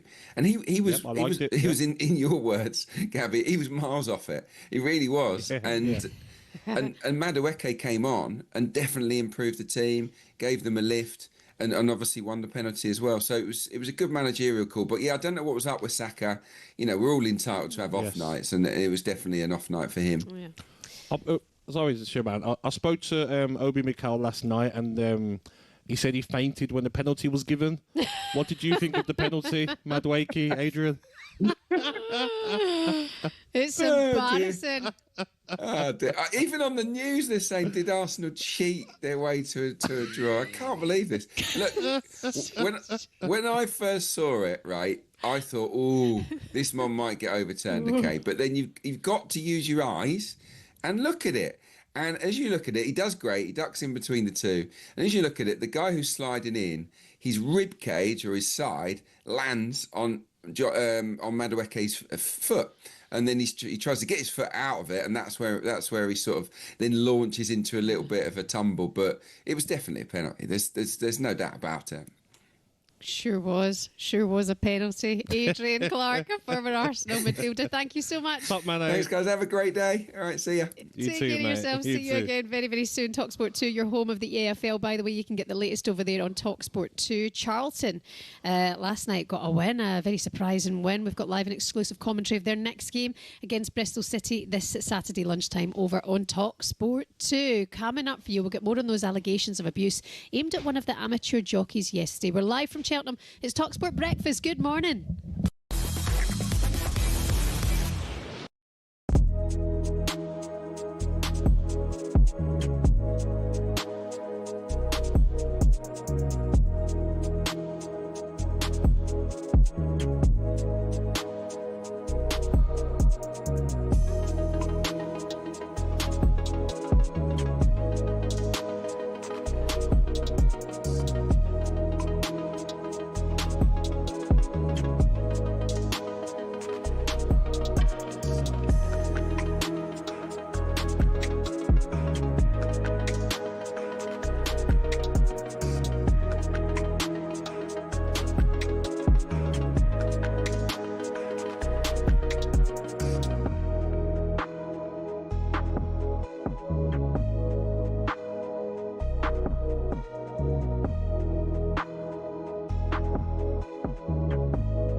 Well, he was Wales manager in January 2018. He led them to qualification for Euro 2020. Yep.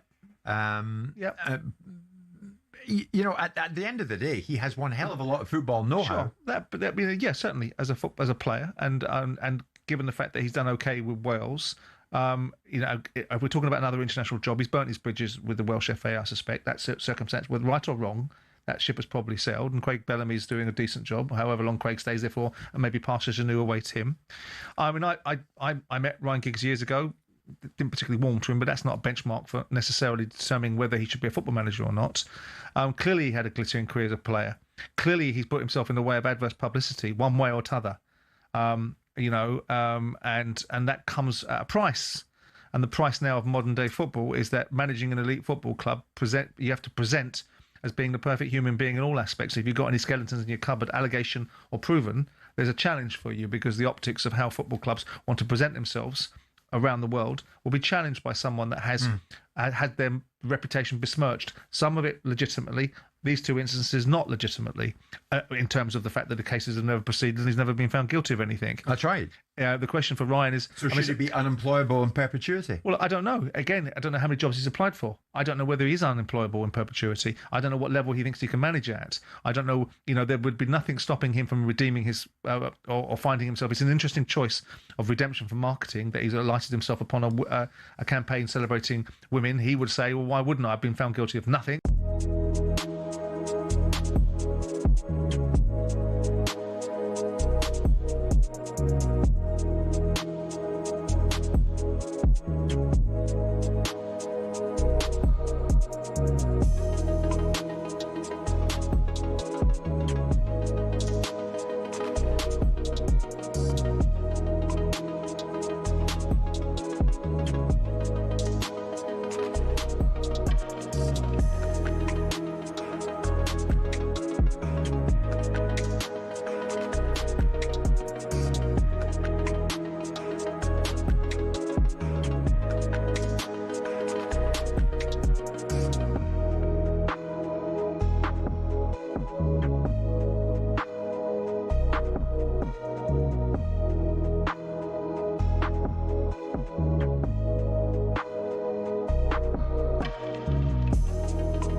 morning to you. You're listening to talkSPORT Breakfast with Arnold Clark's rewards event. Save up to £500 on thousands of cars. Alan Brazil wrapped up in cotton wool.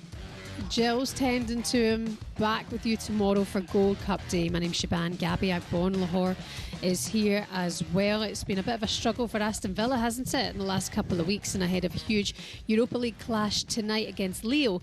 Katie Shanahan caught up with one of the punters here at Cheltenham yesterday, who came up with a very interesting plan to solve Villa's issues. Do you know, I don't mind Gabby. No, I don't mind Gabby, you know what I mean? I'm not a hater. I think Villa have done really well this year, you know, you can't argue with that. But no, Blues are on the up as well, so yeah, happy days. And we've got another Villa fan over here, haven't we? Gabby Agbonlahor, are you a fan? Yeah, massive fan of Gabby Agbonlahor. Gabby. Hey. Oh, there you go. That's one of the fans then. One We person. found them. We found them at No, Cheltenham. I think Watkins is going through a spell where he knows he can do better, but like I said to Rupert off air, me and Ollie Watkins, totally different players. He's a better finisher than me. I was better at getting past players, taking players on, but I'm hoping he gets back to his form because there's a World Cup around the corner. Who do you prefer, Rupert Bell? He shoots, he scores, he's up Gabby Agbonlahor. There you go. But he only scores 1 in 10. Gabby Agbonlahor. But as Gabby says, different players, and Ollie just needs to find a bit more consistency. And it was heartbreaking to see that disallowed goal against Chelsea. Yeah, okay, strictly by the book, but he was a millimetre offside. If that had gone in, that confidence. And that actually took the stuffing out of the team because the team just went, oh, goodness me. Big one tonight, though. Yeah, big tonight. We'll focus on that. We had a brilliant day of racing yesterday. Of course, talkSPORT was your place to hear all the big races. Here's how day 2 of Cheltenham Festival went down on talkSPORT. So we're off and running. Made to work harder than he thought, King Roscoe Gray, but it's Willie Mullins once again. King Roscoe Gray has managed to maintain his form. Kitchell would never been headed. Can he hold off all comers? I think he will. Final demand has nothing left. Kitchell, how brilliant was Harry Cobden then? That was a stunning piece of front-running riding. Just a fantastic performance. Still Jinko Blue, another front-running ride, and he's striding away. He's turned it into a romp. Never saw another horse. Another brilliant tactical ride, this time from James Owen, and another winner for Nicky Henderson. Nicky Henderson continues to just amaze me, the way that he is just so good. Going for final orders, ridden by Connor Stone. Walsh still final orders, brushes through that, and he's staying on success in the cross-country chase. So I'm going to go against Margeborough. The only thing that's going to beat Margeborough will be the fences. Despite that mistake at the last, Tom is another Willie Mullins winner at Cheltenham. Margeborough, the concerns about his jumping proved absolutely right. Absolutely brilliant. Day 2 of Cheltenham yesterday, live here on talkSPORT. Rupert Bell and Lizzie Kelly across it all for you. Rupert, no offence, but where's your big handsome son? What's this? No, Shaban. You're a married woman. Well, sorry, he's got other jobs to do. Has he now? Yeah, sorry. Go straight there. And, you know, I know I'm old and an old has-been, but, you know... You're still handsome too, don't worry. You'll do, Rupert. I have to work at it, don't I, Shaban? Yeah, we both do, that's for sure. Shall we start with this allegations that came out regarding racism yesterday? Can you explain this to us, Rupert? Well, yesterday at the first race, there was a real mess done at the start. And it was getting pretty fractious between the jockeys and the starter. And Nico de Boinville is reportedly have said something to one of the Irish jockeys, Declan Quealy, and it all got a little heated. Now, let's be quite clear. This is a big occasion. Look, Gabby, you know what it's like. If you're in a foot, your tempers start to get frayed because things aren't happening properly, and everyone's wanting to try and win the race, and the horses are fired up, and jockeys are fired up. So I think tempers just got a bit heated. Now, what was said, I do not know. There are various allegations that Nico de Boinville may have said some inappropriate stuff to even including racism. So, I mean, it really got... Nico de Boinville, under normal circumstances, is quite a mild-mannered person, and you just think, what happens now, though? Investigation? Now, obviously, the jockeys will, the stewards of the jockey club will look at this and see what is at fault here. Now, the interesting thing is, way they start a race in Ireland is often slightly different. This is jump racing, of course, because obviously flat racing, it's all stalls. They have a sort of different procedure. And so everyone's sort of getting a rhythm of how they start in Ireland and how they start over here. So these people coming over from Ireland don't ride as much over here, and Declan Queenie would be one of those. So it all got... so that's part of the problem. So maybe they've got to look at how they sort of unify the starting process. But it was certainly a twist I wasn't expecting yesterday. I bet. Listen, I want to focus on the positives, but I feel we would be turning a blind eye if we didn't mention what happened yesterday with HMS Seahorse, and then of course the day before that as well. Rupert, it is devastating because everyone's wanting to have a good time, but you cannot ignore how heartbreaking that is to watch a horse die like that. And not only for me, but it is. And unfortunately, it is the downside of the sport. But if you look at the sort of figures, yes, there are huge fields here, but the percentage of that happens. The first one was actually breaking down on the flat. Now, that can happen in a field, can happen anywhere. Yeah. So, again, I'm not saying it's a good thing, but it just happens. Yes. That's a fact. But when you see a fall like that in front of grandstands, and there's lots of people here who probably don't go racing an awful lot, then that does actually, saying, oh, I've come here for a good day, and then I'm seeing this. It does mar the day. I mean, I'm not a racing purist, and I was tears streaming down my face. And there it was will heartbreaking. be, but you will be, and the people who look after that horse, they will be absolutely devastated, because these are, we were at John Joe Neal's yard on Monday, and if you see the way these horses are treated, they get 5-star treatment. The percentage is minuscule against the number of horses that run. It's just when you've got the biggest stage of all, and of course that final flight, you're coming off the turn, at the race is being run at a, going full tilt. Speed can create a problem, and it is, those, and that HMS Seahorse, the horse you're referring to, was going well at the time, and so it will be a devastating aspect. Yes. It is, that's why I know what the authorities are doing here. They're trying to, at all times, to try and make it safer. That's why they changed the colours of the flights of the hurdles, looking at all things at all the time, maybe field sizes. But that wouldn't matter what size of field you would have had. That was, unfortunately, the horse got it wrong and suffered the ultimate consequence. But devastating, I can assure you, for all, and for the once-a-year race goer, that's not why you come to Cheltenham. No. And somehow you have to think, well, the rest of the time, these horses are given everything to have as good as life as possible. And yes, it is the dark side of our sport, sadly. Yeah, no, sure. It is. I think everybody has that sympathy, and it's good to hear you explain that and the treatment that they do get. Some of the production staff were saying on our team yesterday, it was great to see John Joe's yard on Monday because they saw just how well they're treated. And that's why racing has done initiatives like National Racehorse Week, so people can go to a yard, so they actually see and feel, because back in the day, everyone knew what a horse was, and we'd see at the end of the street, we'd be delivering beer, the milk, the scrap man will be coming along on with his horse, and horse were part of our life. Horsepower, that's the engine room. But now, people don't see horses like every day. They would have done years back. So it's very important racing gets on the front foot here and tries to explain what measures they are taking to make people understand how special the horse is. Good. Quick look at today's racing, please, Rupert. What are we looking forward to? Well, we got the Ryanair with Factor File, should be a shoe-in. And then in the stayers, the big race at 3:20, Marchand 2 is an interesting one. Emma Lavelle, she's won this race before, is improving and maybe a value bet in the race. But Tiapu trying to win it again, but we're on a different course now. We're on the one we've raced on the first 2 days. Tiapu, we haven't had rain, so maybe a bit quick for that one. Have you noticed that I haven't messaged you this year about tips?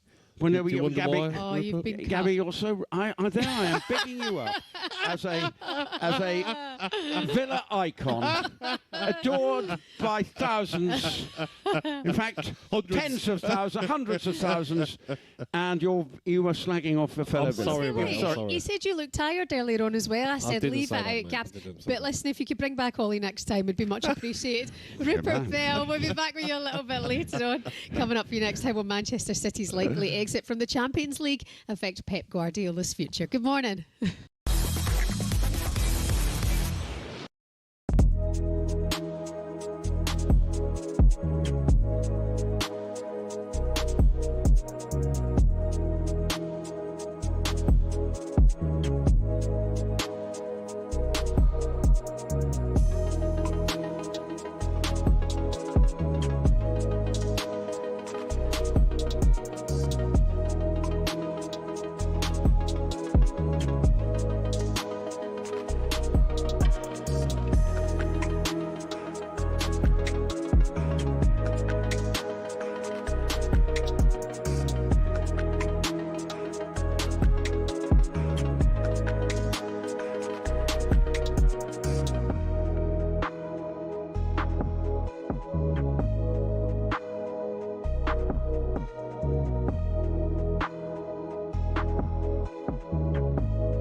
Do this all again.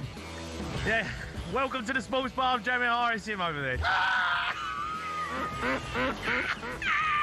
Has anyone seen Spurs? To Darren the Pooh. Can you me Pooh? Your voice went hell of a beating. He got chewed up. He got chewed up again. The new manager Trouts. Can you me new manager Trouts? Your voice went hell of a beating. Chicky. Chicky. Can you me Chicky? Your voice took one hell of a beating. Encouraging side. Your favour. Encouraging side. The only encouraging sides they turned up. Can you me sides? Your voice took one hell of a beating. Slipski and goal. What's going on? Slipski. Everyone was wearing roller skates. Mickey can't defend. No goal, Mawani. Can you me Mawani? Your voice took one hell of a beating. Beyonce. Europa League champions. Europa League champions. The big cockerel. Can you hear me, cockerel? You're going to win a hell of a beat to the Greggs and Tottenham Road. The SI signing, what happened to that? What happened to that? The Morgan White signing, what happened to that? Big Ange, can you hear me, Tottenham? You're going to win hell of a beating again. Deary me, what is going on? What is going on? Spurs, they've done it again. Shambles, get rid of this guy.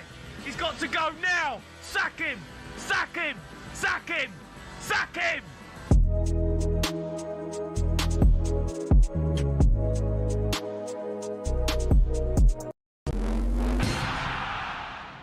It's not often you associate fan power with Chelsea Football Club, but one of the shining examples of it lies with a group called the Chelsea Pitch Owners. And they've proved to be the thorn in the side of owners past and present who've been dead set on moving stadiums to a larger, more lucrative piece of land. Essentially, the supporters group holds the freehold to the land on which Stamford Bridge sits. Former owner Ken Bates set it up at a time where some unruly property developers tried to evict the club from their ground. In order to prevent this, he established the CPO as a company that owned the pitch and offered the fans the chance to buy a share for £100. As well as that, they also own the rights to the name Chelsea Football Club, so if any owner wants to take them elsewhere, they can't be called Chelsea without the approval from the CPO. Now, in 2011, Roman Abramovich tried and failed to move them away from Stamford Bridge, and this has set a precedent for Todd Bowley and the current power brokers at Chelsea. They know any plan which involves moving from Stamford Bridge will require CPO approval from the now 13,000 fans who own it. There are fans who are concerned that if they stay at the bridge, they'll be left behind their domestic and European rivals who are moving to more commercially successful stadiums. But for the heritage and history lovers, Stamford Bridge is one of the iconic English stadiums, and to move away would be a grave mistake. It might not be as flashy as others, but stadiums like it have something about them that cannot be replaced. One thing's for sure, if Bowley wants to take Chelsea away from their home, he'll have to go through the CPO first.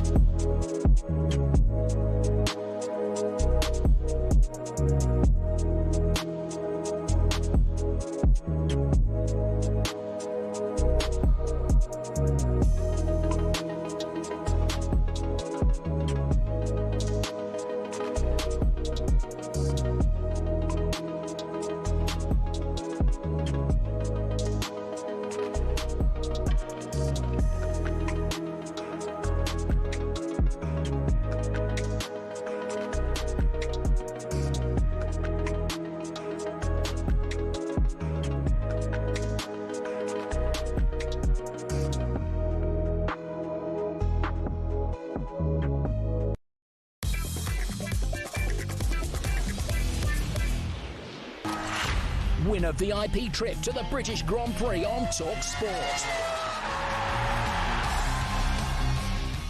Good morning to you. You're listening to talkSPORT Breakfast. It's Shabana for Alan Brazil. He's back with you tomorrow for Gold Cup Day. Gabby Agbonlahor here live from Cheltenham Festival with Coral. It's all going well, and listen up, F1 fans. This is a bit of you. We're sending you and your friend to the British Grand Prix on Sunday the 5th of July at Silverstone.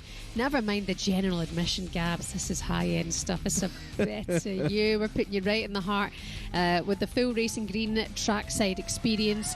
The best way to take in the F1. You're going to get grandstand seats, exclusive seats, inner track access to which the drivers roll into the paddock, and we've got the whole day sorted, all thanks to us. We've got street food, champagne, open bar, all on the go. Do not miss out. Here's how you can get involved. Text WIN to 83338. That's WIN to 83338. Texts are £2.50 plus your one standard network rate. Or call this number 0343 418 7260. That's 0343 418 7260. The lines will close on the 20th of March for this one. At 4 o'clock, you'll have to answer your phone if we call you that day. 18 plus, UK residents only. It's a network promotion. If you want a read of the terms and conditions, because that's always fun, jump onto the website at talksport.com. Good luck to you for your chance to win. Text the word WIN to 83338 now. And let's go back now to last night's football. Manchester City's Champions League hopes hang in the balance following that heavy defeat against Real Madrid. A first half hat-trick from Federico Valverde leaves Pep Guardiola's side with a mountain to climb in the second leg next week. Gabby, we were chatting in the car this morning coming in. Phil Foden, it's a mystery. Yeah, he's not getting the game time that he would have liked, Phil Foden. I mean, when we look at the last 7 games, Shaban, and Phil Foden's game time, it's been nowhere near good enough. Last night, unused sub. Before that, Newcastle in the FA Cup, 11 minutes. Before that, Forest, 77 minutes. Then Leeds, unused sub. Then Newcastle in the league, 3 minutes. Then Fulham, 71 minutes. And then an unused sub against Liverpool. And Spurs, he got 2 minutes. That's not enough football for Phil Foden. And is this season going to be the moment where Phil Foden looks at, if Pep Guardiola does stay, does he look elsewhere? Because I wouldn't be surprised if Phil Foden doesn't get called up in the March internationals. That's nowhere near enough football for a player of his talent. And he's such a great player as well. But you wonder if there is something going on there. And Shirky's ahead of him. Yeah. Even last night, Shirky comes on in the last 20 minutes before Phil Foden, and he's becoming a forgotten man.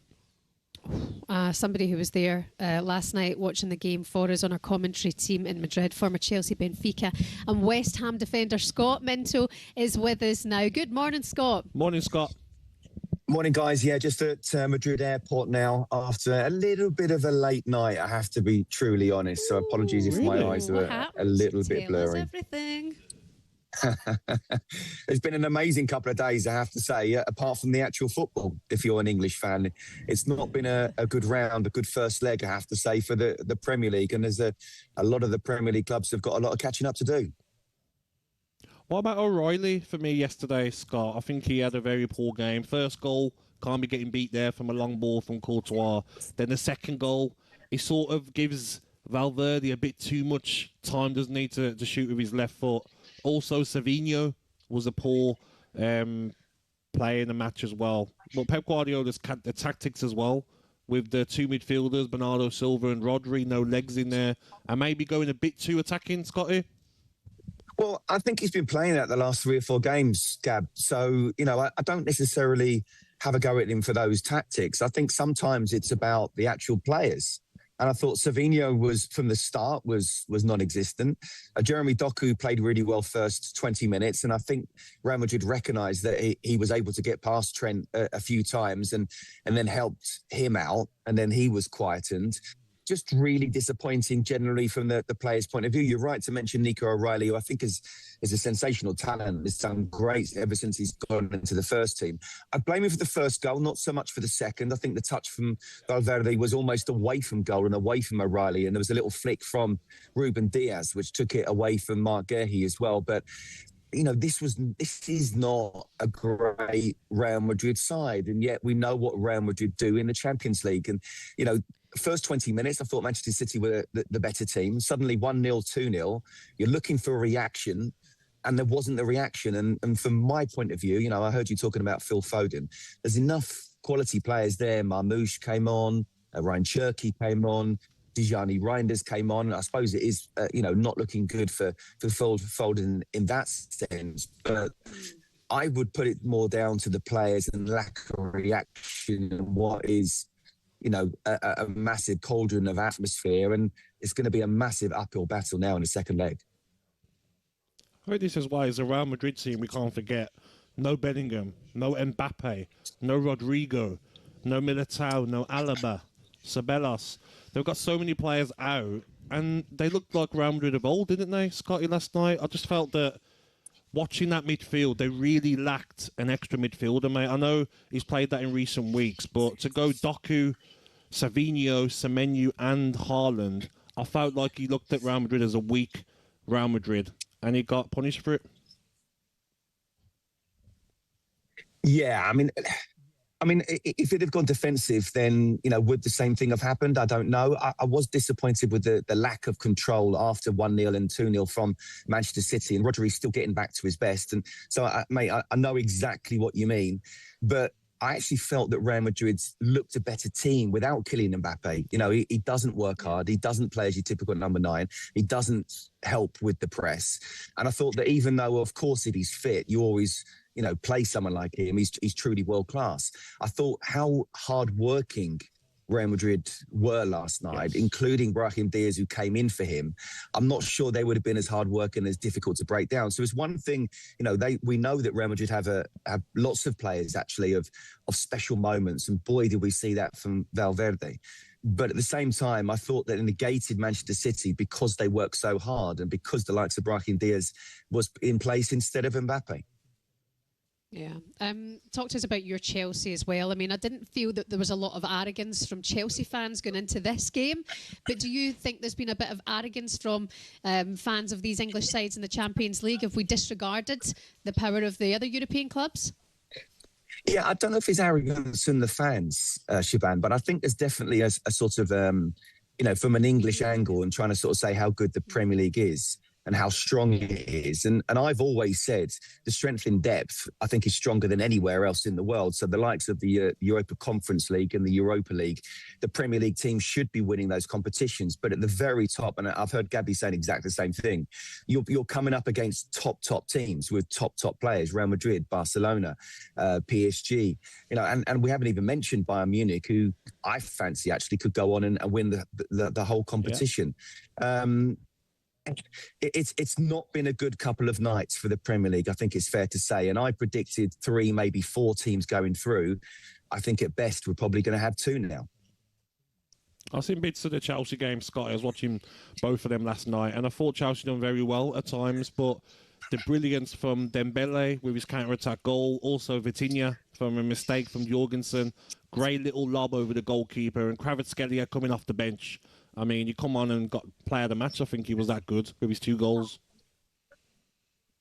Yeah, and, I heard Tony Cascarino saying that Kvaratskhelia is on the bench and why is he on the bench? And I totally agree. And as a fullback, when you think you're doing pretty well, then you see someone like him come off the bench, you're thinking, oh, my goodness. And I think he showed that he is world class. I think that's really disappointing from Chelsea because it's just typical Chelsea in the sense that I think they're a really good side, but they're just a couple of senior pros short of really being able to manage the top games. And I think Liam's done really well so far, I really do. But, you look at that scoreline, even if it was 3-2, yes, there was a mistake from the keeper and he shouldn't be playing that out. I know that Liam and other managers, of course, are quite happy and want their keepers to play out, but there's a time and a place. You need to make sure that the opportunity's there to do that. But then keep it to 3-2. Not 4-2 and definitely not 5-2. And that's what the top clubs do. We saw it with Real Madrid yesterday. Suddenly the game got away from Manchester City. Then they game managed very well. And, it was a bit of a different example with PSG scoring so late. But you have to be on it for the full 90-plus minutes. And it's a learning lesson. But the Chelsea fans don't want a learning lesson. They want a ready-made senior Oh, Scott, we're losing you. Your signal's just gone ever so slightly. Travel safe. Thank you so much, Scott. Thank you, Scotty, mate. Former Chelsea defender. Didn't get to speak to him there about that wee twerp. Neto pushing the ball boy. You didn't like it? They love a red card. He Give was us lucky the ball. then. And then the ball boy, I think, might have been worse. Yes. Rolling around like he'd been battered. Anyway, City fans, you can get in touch with the show this morning. 03717223344 is the number. Do you worry regarding that result last night? Is it time to drop Haaland? 3 goals in his last 13 games, just 10 touches last night. You can give us a call. 03717223344. We're live at Cheltenham Racecourse this morning. Harry Redknapp is about to join us for 2 whole hours. The amount of tweets I've had this morning, can you stop going on about Harry Redknapp being Spurs manager because he's gone back into the jungle? It was recorded last year. Don't at me. And remember, you can enjoy complete coverage of the Cheltenham Festival on Racing TV, the only channel show showing every live race. Stay with us here on talkSPORT, but Racing TV are live on air from 9:45 every day of the festival with over 32 hours of unmissable coverage. Racing TV for half price. For an entire year, head to racingtv.com/half price now. And to celebrate, Racing TV giving away a pair of tickets to Grand National Day at Aintree. Go to talksport.com/win to enter. 18 plus. Terms and conditions, as always, apply. Coming up for you, some Gold Cup rallying cries from the disciples of Alan Brazil at Cheltenham yesterday. And, of course, those out and about at the racecourse. Plus, another John Obi Mikel bombshell from talkSPORT yesterday. Good morning. What they do during set pieces, for me, it's illegal. You can't do that.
I feel sorry for Kingston. Yeah, I feel. How can you feel sorry for him, Jim? I feel sorry for him. I feel sorry for him on a human level, right? I feel sorry for him, right? 22 years old. He's been thrown in the deep end. I get it, and he's had a stinker, right? But he is a professional footballer. Like, he is a professional football player. He's the number 2 for Tottenham Hotspur. Like, you've got to have... Like, you're meant to be a decent keeper. You cannot come in a Champions League fixture and do what he done. Like, like on a human level, I get it. You feel for him. Igor Tudor is an absolute charlatan for putting him in there in the first place to make that decision. It's not his fault, is it? Well, it is his fault because he picked him. No, but, and then he dragged him, and then he didn't even put his arm around him to say, don't worry, lad. He just walked down the tunnel, crying. Right, listen, I've got an idea. Igor Tudor didn't even put his arm around him to say, listen, Jay, I've got an idea. Right? Harry Redknapp. It's been my choice for a number of weeks now. Harry Redknapp is not... Right, no, hold on. Harry Redknapp is my number 1, right? He's got the Gold Cup coming up Friday. He wins that. Jukebox Man. He's on a high. He's going in the jungle. We've heard he's going in the jungle, right? All Spurs fans should vote him out early.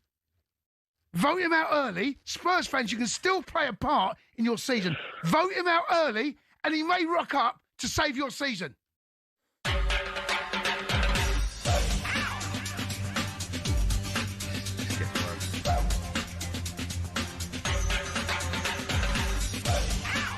Honestly.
Good morning to you. How's it going? It's 10 to 8. You're listening to talkSPORT Breakfast with Arnold Clark's rewards event. Get £500 off your next car this week only. My name's Shabana and for Alan Brazil. He needs a little bit more rest. He's just a bit battered. He's back for you tomorrow for Gold Cup Day. Gabby Agbonlahor is here. It's hard for footballers. It's You work so hard during your footballing career. Your knees play up when you get older. It's hard career. And you know what? Shaban, He won't, difficult for us. He won't accept the help. No, he We won't. tried to get my buggy. We tried to get my chair. Knee brace. He said, I'm not Doesn't want doing it. Oh, okay. I'd rather die. So, all right, calm down, proud. I've just had a text from my husband. Okay. He wants to fight Rupert Bell's son up at Cheltenham today. Yeah. You like him, don't you? He's going to batter Ollie. Going to batter Ollie Bell outside the Guinness tent. Poor Ollie. Round about 1 o'clock this afternoon. Should be fun. Right, here's what you need to know this morning. Are the physical demands of the Premier League taking its toll for the teams in Europe? No English side won their round of 16 tie, with Chelsea suffering a heavy defeat in Paris.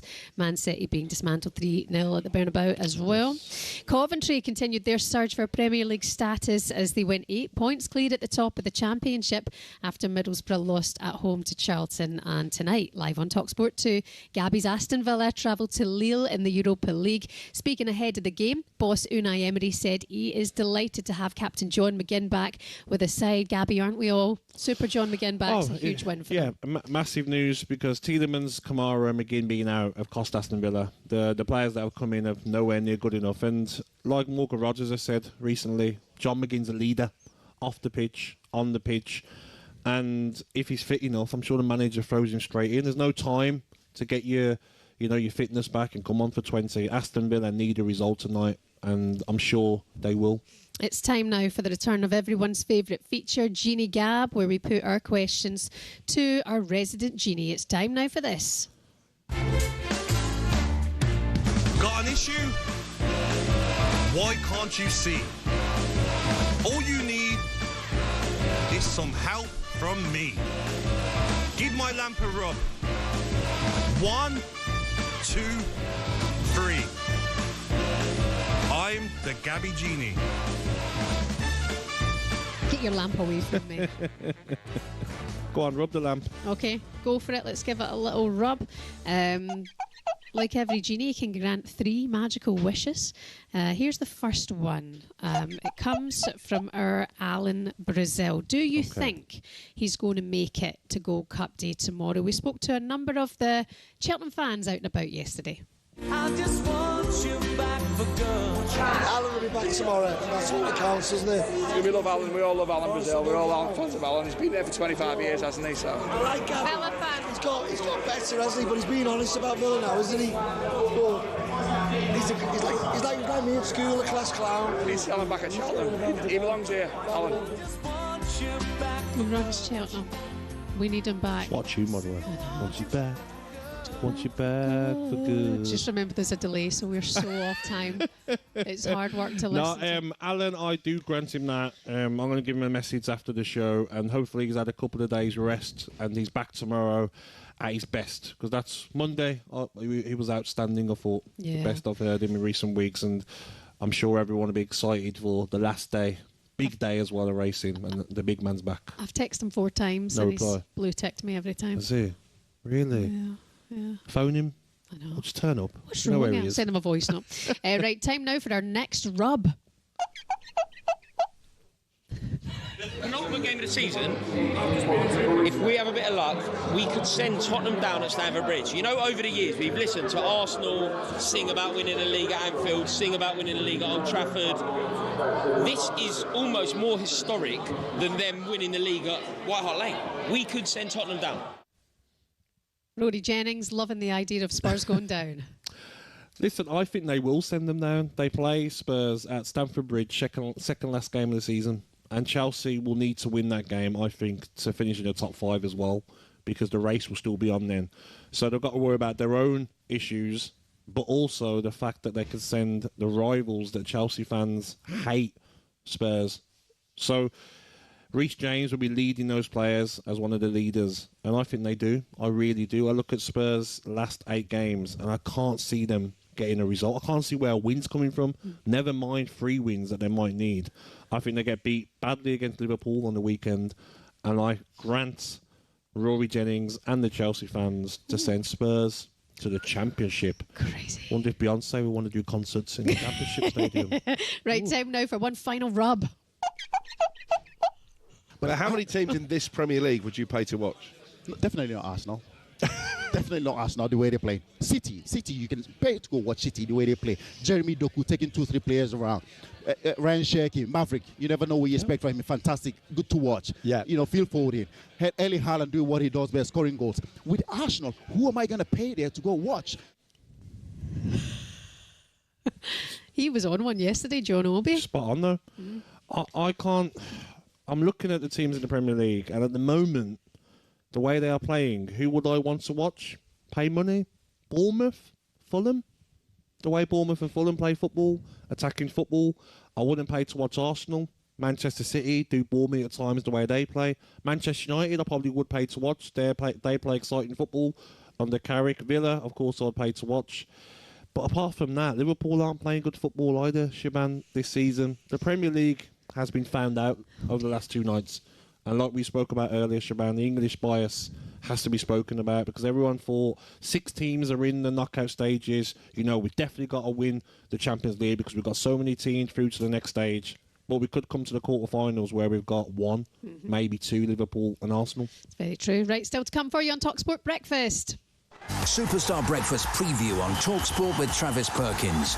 Get free next day track delivery. Head to travisperkins.co.uk or download the app.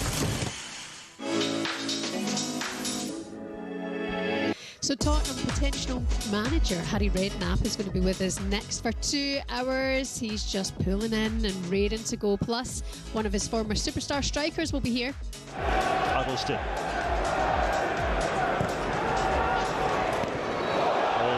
Poor touch. Defoe's in here. Can he finish it again? Oh, you bet he can. He's got 5. Yeah, one of Harry's former players who bagged 162 Premier League goals. Star striker Jermain Defoe will also be with us here. That was our breakfast preview with Travis Perkins Hire. Superstar Breakfast preview on talkSPORT with Travis Perkins. Doing what matters for the trade. Find your local branch at travisperkins.co.uk.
Will you be sick as and when they win the title? Oh my God! I think I'll switch off my phone for like 2 weeks. My phone will be off for 2 weeks if Arsenal win the Premier League. But I still think they're gonna bottle it. You know, there's still, there's still time for that. Don't worry about that. It's 6-7 games. 8 games. They always find a way. They will slip up. They will find a way. But are City good enough to take advantage? That is the thing, though. City keeps slipping up as well. But I think right now, I don't think City will lose any game from now till the end of the season. I think they're going to go. They're going to press that button right now. They're going to go for it. I think Pep Guardiola right now knows that this is the crunch time. But when I look at the games that Arsenal do have, I still see them dropping points. They still have to play City at home as well. So away at City. So yeah, that's right. Arsenal, the history of the football club tells you that they find a way of messing it up. Let me ask you another question that I think might annoy you. Because Arsenal's style of play this season has been criticised. Oh. But whenever they get criticised, the response I get from Arsenal fans is that Mourinho used to park the bus. We just play like Mourinho's Chelsea. We used to pack the bus, yes, but we won legally. When I watch Arsenal play right now, they depend solely on corner kicks. You have spent almost $1 billion, Mikel Arteta, almost $1 billion. And you're telling me the only way you can win games is through corner kicks? It's ridiculous. But does it matter how you win, John? It does matter. It does matter. Why? They're winning ugly. You'd love to be in their position at the moment. I would love to. The only reason They're on for the only reason why the Arsenal fans are not complaining with the style of football that they're playing is because they're top of the league. Yeah. If they're not top of the league, they will complain that they're not enjoying the type of football that they're playing.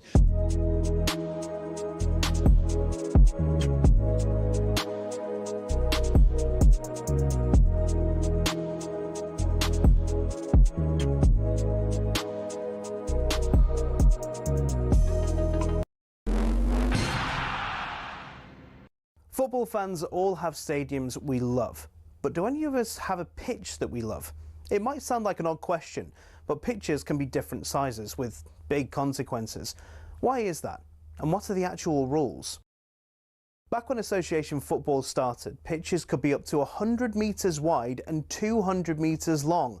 That's longer than Ellen Road. Not the pitch, the stadium.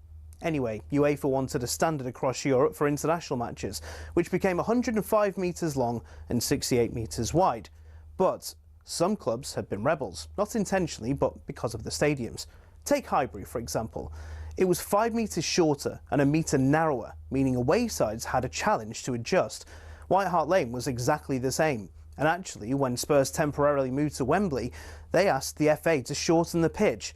The FA, very offended by the sacrilegious suggestion, said no, which in fairness could have actually benefited Tottenham because when they moved into their shiny new stadium, the pitch was exactly the same size as Wembley's. Today, Forest Pitch at the City Ground is a big one. It's 2 metres wider than any other pitch in the Premier League. But the smallest of all, Craven Cottage, just 100 metres long and 65 wide. No excuse for not tracking your man. There are a couple of crazy outliers in Europe too. At Napoli's home ground, the Stadio Diego Armando Maradona, the pitch is a whopping 110 metres long. At least they don't play on a slope like Newcastle do. There's a 2 metre incline on the pitch at St James's Park. And don't get me started on the old pitch at Yeovil too. It used to be a slant of 2 metres corner to corner and across the halfway line. So UEFA have their standards, so do the FA, but they do give pitches in England some wiggle room. Pitches can be anywhere between 90 and 120 metres long and between 45 and 90 metres wide. I mean, the rules state you can't have a square pitch, but in theory you could have one that's 91 metres long and 90 wide. Imagine rocking up to play a Sunday League game and the pitch is basically a square. So there are rules and regulations on sizes, with a UEFA standard that roughly everyone follows, but as we all know, size doesn't matter, does it?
Good morning, welcome along to talkSPORT Breakfast. It's Shabana Hearn. Big Alan Brazil is recharging his batteries. He just needs that extra bit of time to recover. He's going to be back with you tomorrow for Gold Cup Day. Can't wait to see him.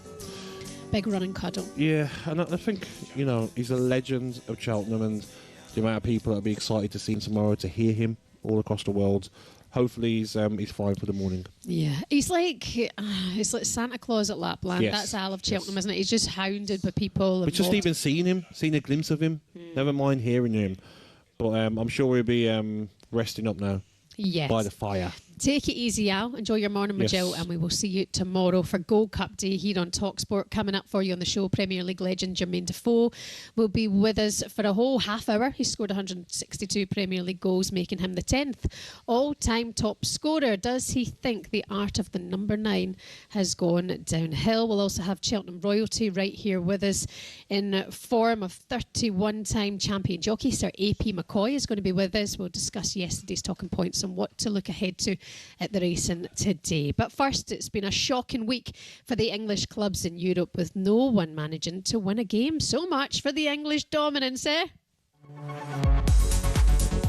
Now ball over the top, Donnarumma races out, Valverde is past it and puts it in. Good ball inside the penalty area, and Donnarumma is beaten again. Chipped in, Valverde trying to help it on. There is his hat-trick, and Manchester City have a mountain to climb already, on the verge of elimination. They've been taught a lesson tonight, Manchester City. Real Madrid 3, Manchester City 0. And they could see it get even worse here. Mayuna at the back post, Kvaratskhelia, it's fine! Chelsea have capitulated right at the end. They fall apart in Paris. Paris Saint-Germain 5, Chelsea 2. Goes down, referee points to the spot. Penalty for Arsenal. Brilliant play from Madueke. Kai Havertz to level things up, and he does! Arsenal managed to come away from the Bay Arena with the score level. Leverkusen 1, Arsenal 1. Yeah, not happening for the English clubs in the Champions League so far. No wins. Gabs, of all the results then in the Champions League, what's been the most disappointing so far? The most disappointing will be Manchester City, because I think they were favourites last night. I'm sure they were, which is rare to be favourites against Real Madrid away from home. But just the performance, the tactics from Pep, I'm still not having. The midfield, Bernardo Silva and Rodri, not enough legs in there. They were outrun, outnumbered as well. And also defensively, poor performances from O'Reilly. I thought Gahey and Diaz were poor as well. And even Donnarumma in goal didn't cover himself in glory with some of the goals that were scored. So I think Manchester City, that was the big shock last night, because they had a strong side, and their bench, Shaban. I mean, you look at the bench, they had Stones, Aït-Nouri, Aki, Foden, Reinders, Shirky, Nunes, Marmoush, Gonzalez. Such a strong bench compared to Real Madrid's available team. They should have done a lot better last night. Yeah, you wonder with Manchester City returning home next week, you know, can they make up the difference? Can they do that? Same with Arsenal as well. You would think at the Emirates they'll be able to get a win. But what effect could this have on next season if everyone is dumped out? Well, here's our European football expert, Kev Hatchard, with what you need to know. Realistically, it's a 3-horse race for the 2 extra European performance slots between England, Spain and Germany. Now, of course, Spanish clubs have done well against English clubs this week in the Champions League. If Barcelona was to knock out Newcastle, if Atletico Madrid complete the job against Tottenham, and if Manchester City go out against Real Madrid, the gap between England and Spain will narrow, but it's still highly unlikely that both Spain and Germany would catch up England in the race for those extra spots.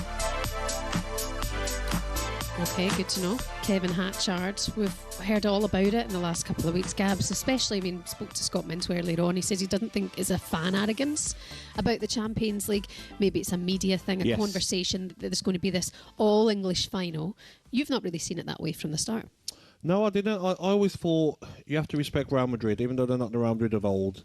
But PSG, you know, winning the Champions League last season, it took them to the playoffs last season to really start playing the way that they should be, and last night they looked a lot better. Also Bayern Munich, what Vincent Kompany's doing there, they're a very strong side. Beating Atalanta 6-0 away from home with Harry Kane on the bench just shows how strong Bayern Munich are as well.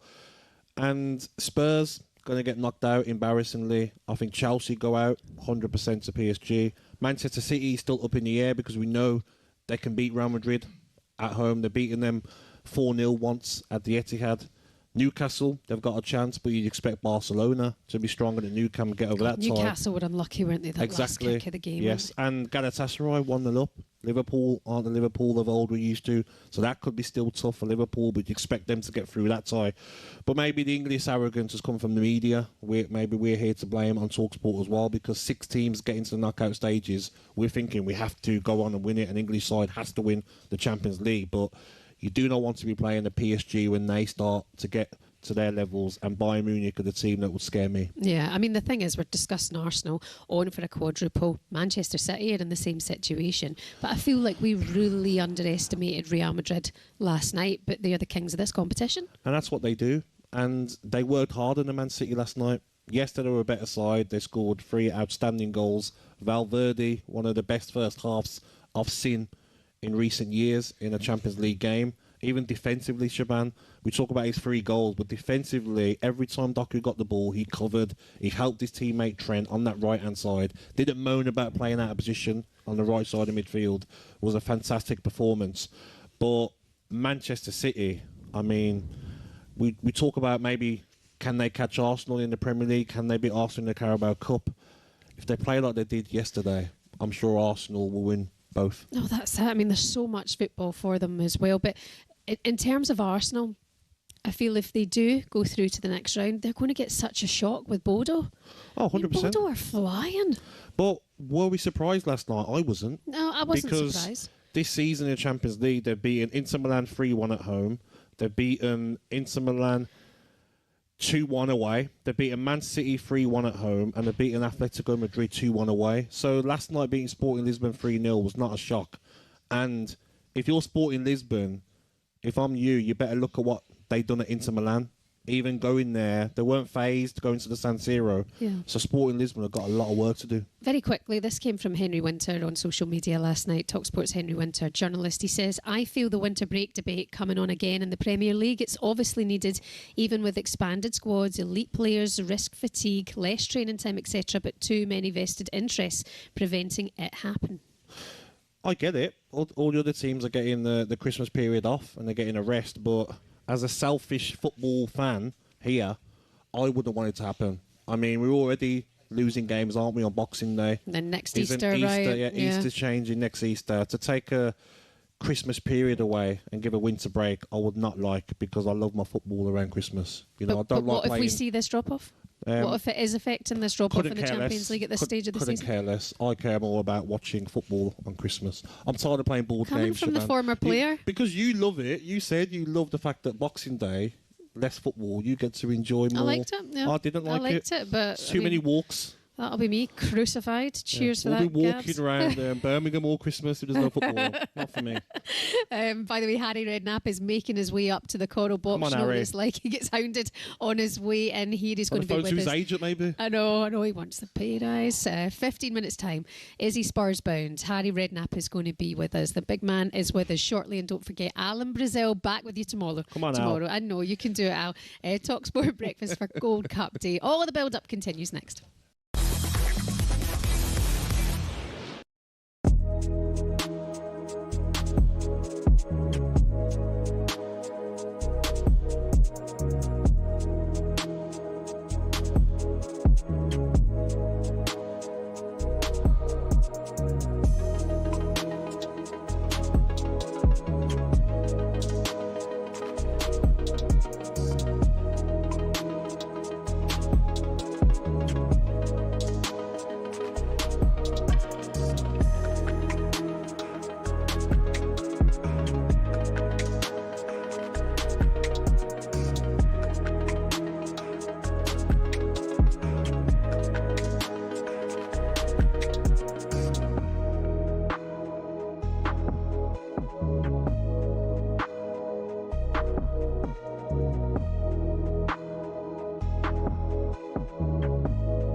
Guess who Spurs play second last game of the season? Chelsea. Yeah. How would you approach that game if you're a Chelsea player now? Reece James, a leader, knows what it's about. How do they approach that game? They'll need to win themselves probably to get top 5 Champions League. Yeah, exactly. And they know they can probably send Spurs down. Oh, you can never write it back, can you? I mean, for us to send Spurs down, can you? Nothing would surprise for Chelsea to send Spurs down and for Arsenal to win the title as well. So. John, let me ask you, it's a serious one, this. Do you think these Tottenham Hotspur players are aligned to Igor Tudor? I don't think so, what I see. I don't think so. I think they haven't bought to what the manager wants them to do. I believe that the manager is coming and he wants to make a stand. He wants to be tough. He's a tough manager. But I just think this Spurs team, there's so many young mentality there. I think the mentality there is the question. The mentality there is not big team mentality. When I look at the players, there's no desire to run. There's no desire to do the basic. You're looking at the captain of the team, Romeo. He's getting sent off every week. You need your leader to be on the pitch, especially in this difficult time. He's never on the pitch. He's never there for the manager to select him. And even when he plays, you never know what you get from him. So it's so much chaotic happening in Spurs, and I just think if they're not careful, we will be watching championship football. And if he hadn't lost the dressing room already with what he did with the young goalkeeper last night, if you were a teammate of Kinsey.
Believe in your soul. You've got the power to know you're indestructible.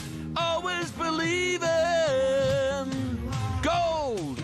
Good morning, you're listening to talkSPORT Breakfast with Arnold Clark's rewards event. Save up to £500 on thousands of cars. That is the Spandau Ballet meets Alan Brazil remix. Alan Brazil back with you tomorrow on talkSPORT Breakfast for Gold Cup Day. He just needs that little bit more rest. He's feeling it this morning. Shabana Hearn with you alongside Gabby Agbonlahor. Jason Cundy and Jamie O'Hara are absolutely flying on the sports bar recently. They're absolutely everywhere.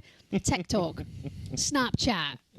They're everywhere. I'm sure there's other, Twitter, that's the other one, or X, whatever the kids are calling it. They've been flying around Spurs' downfall, and it's got the better of our Jamie. Cundy, of course, hasn't held back, and one Arsenal fan, Carl, even called up last night to say this about Cundy's performances. For the last 2 days with you and Jamie has been the best telly I've watched in 2 years. Brilliant. Honestly, it's been fantastic. Well, thanks for watching. Don't you think he needs an award for it? Don't you think? Give him a BAFTA. Give him a BAFTA. Did Jamie O'Hara get up and walk out again the other night? Yeah. No one likes somebody who walks away. Got to fight it out, Jamie. Yeah. Got to fight it out. Don't forget, the guys are going to be with us at Cheltenham maybe later on this week, possibly, or not. Have I just made that up? But usually they come up as a little team. Anyway, they're so famous now, you never know. Let's see what's happening. We can get the latest odds with Coral and Dave Stevens. The Coral Daily Download on talkSPORT with Coral. We're here to make this Cheltenham Festival more rewarding. 18+, gambleaware.org. Dave, good to see you. Good morning, Shabang. Good morning, Gab. Okay, mate? Looking very sharp, Gab. This isn't going to be any good for the viewers So or the soft listeners. as well. Your You like lovely the shoes? pair of shoes. Yeah, they're very sore. Yeah, they hurt my feet. Yeah. Well, I've got a pair of studs on. Yeah, but they're That is very not sore. a good move then to be at Cheltenham with new shoes on, because there's a know, lot of mate. walking to be done. But for they are Coral, very nice. For Coral, I thought I'd wear my best shoes this morning. You look very, Have very you sharp. touched the suit, Dave? Feel how soft that is. Thank you, yeah. Oh, isn't that nice? Birmingham City colours. You happy with that? Very nice. Another. Is it not just navy? Yes. Yes, it's dark blue, isn't it? But no, very, very sharp, Gab. Lovely to see you. Thank you. Dressed by the missus. Somebody told me that you made a lot of money on your punting on Tuesday. I by did. ignoring Simon Clare's tips. Yeah. I got, what was the horse again? Cargeezy, yes. Yeah. 10-1. Lovely. That was very exciting when that came in, yes. It was a tougher day for punters yesterday. Even as bookmakers, it was like, oh, I think the punters need to get a result in a minute. I mean, it's amazing. Willie Mullins, the Irish genius, had 3 winners, but it was still a good day for us. And Ilote Tom beat the hot favourite Masborough in the Queen Mother Champion Chase. And yeah, just really tough day. Luckily, Shaban, you know what's coming now. Gab, don't worry, I haven't lost the plot. All right, you need your reward shaker. Oh, yeah, on we your need to Coral shake our account. phones. Punters need a boost this morning. Log into your Coral account, shake. 100,000 free bets were given away today, Gab. Lovely. And also, there was our pipped at the post offer did help out Jazzy Matty backers. Martador won at 66-1. That was another good result for bookies, but luckily, Jazzy Matty was close enough that our pipped at the post offer came in, so you did get paid as a winner. So there was some good news for the punters, but it was a tough day today. So Gab, where Good are you news looking for the Irish today? today. It's been a good spread so far, Yeah. actually, between the British and Irish winners. But look, again, we always say it, punters don't really care where the winners are trained as long as they're cheering them home. And 100%. today, there are 3 short price favourites. There's Bambino Fever in the first. There's Woodoo in the Mares Hurdle, and then there's Fact File in the Riot Chase, all trained in Ireland. The question is, do punters go in on the 3 short ones, or do they need something bigger price? I need more. Gab, have you got anything picked out today? I need more for my money. I'm looking at the 320 and I'm looking at Bob Allinga. 7-1. I fancy a bit of that, Steve. Bob Allinger in the I just want to make a bit more Hurdle. money. Yeah, you know, because I bet so little. I want to go home with more rather than... Won the race last year, Bob Ollinger. Okay. Quite an old horse now, 11 years of age. Not saying he Wrong can't... with age, mate. No, nothing at all, Gab. Okay. I'm older than you. Don't worry about that. I think he's a cracking each-way bet, Bob Ollinger. I really do. Lovely. Okay. But, look, I know we've got Harry coming on. Looking forward to catching up with Harry. But he's not the only footballing legend that has runners here, of course. Sir Alex Ferguson. Yes. I think Sir Alex, I hope Sir Alex has got a great chance of winning the second race with a horse called Regent Stroll that he owns with a gang of his friends, Jeb Stroll. Mason and co. For Paul Nicholls, who hasn't had the best of festivals so far, but you write Paul Nicholls off at your peril. So I'm hoping... See, Regent Stroll and Bob Ollinger, Gab, has got the makers of a nice little... small little double, yeah. I've just circled them in my book, Dave. I remember this. Yeah, I remember this chat. Actually, I've got a bone to pick with you, Shaban. Go on, the Steve. Weekend Breakfast Show, Oh, hello. you described Simon Clare as the best-dressed Oh. member of the Coral PR team. Now... Well, you've just come in here and flirted with Gabby about his outfit. You've said nothing about mine. I'm tweed and dressed to the nines Because today. I hadn't forgotten your comment at the weekend. That Simon was a... It's personal, is it? Your hard personal. work, babe. Simon, as Alan, I told Alan a few months ago, is Instagram famous now. He has an Instagram page. Did you know that, Steve? I can't. So he has to look the best for his Instagram He followers. does look great. Yeah. And you just got married. I don't want your wife battering me at Cheltenham today. She was more offended than I was. Oh, I'm sorry, Mrs. Stevens. I'm so jealous. That's all it is. Anyway, you are just about forgiven. Thank you. We'll call it quits. But only just. Look, Gab, I know, obviously, it's a huge day of racing, Yes. of course, and we'll talk racing when Harry comes on as well. But Aston Villa tonight. Oh, come on. I don't know, mate. On recent form, I'm not confident, but it's do or die now for Aston Villa. It's really go time. Top 5 in the Premier League's looking very difficult. Big game on the weekend, Manchester United away. But they have to look at tonight. And John McGinn being back in training, being on that plane, has got every Villa fan believing again. I'm looking for maybe... I'll take a draw tonight. I really would. You love a draw, don't I do you? love a draw. The draw is 9-4. It's a definite player. Lille are 2-1. So you are favourites 11-8. Aston Villa. It's just the way they've been playing, Steve-o. It's been so disappointing. I mean, you know, if it's no Rodgers, there's no party at the moment. Leon Bailey, Brendia, Watkins haven't been at the level. And John McGinn being back in there tonight, you know, that energy that Villa have been missing in the midfield. I feel like he could be the key. And like I says, it'd be amazing to win tonight, but taking a draw to next week's game at Villa Park would be a great result. You're still favourites to win it, of course. Talking about outright betting, I've heard you obviously talking about the Champions League, and bit of a wake-up call, really, for the Premier League clubs. That said, Arsenal are still pretty warm favourites to go on and win this Champions League at 5-2. They're getting penalties like that, then they'll win it all, won't they? I mean, the quadruple. They're getting easy draws in every single competition, aren't they? Exactly. Refereeing decisions in their favour.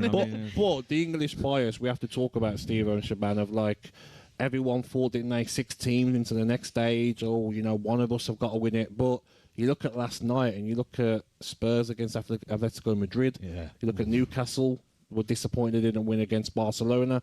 So you could look at this time next week at only maybe Arsenal and Liverpool getting through, I think. Yeah, I mean, the City one is interesting because they are capable of turning that around. But I just want to, again, as a former forward, how good was Valverde's third goal? Oh, wow.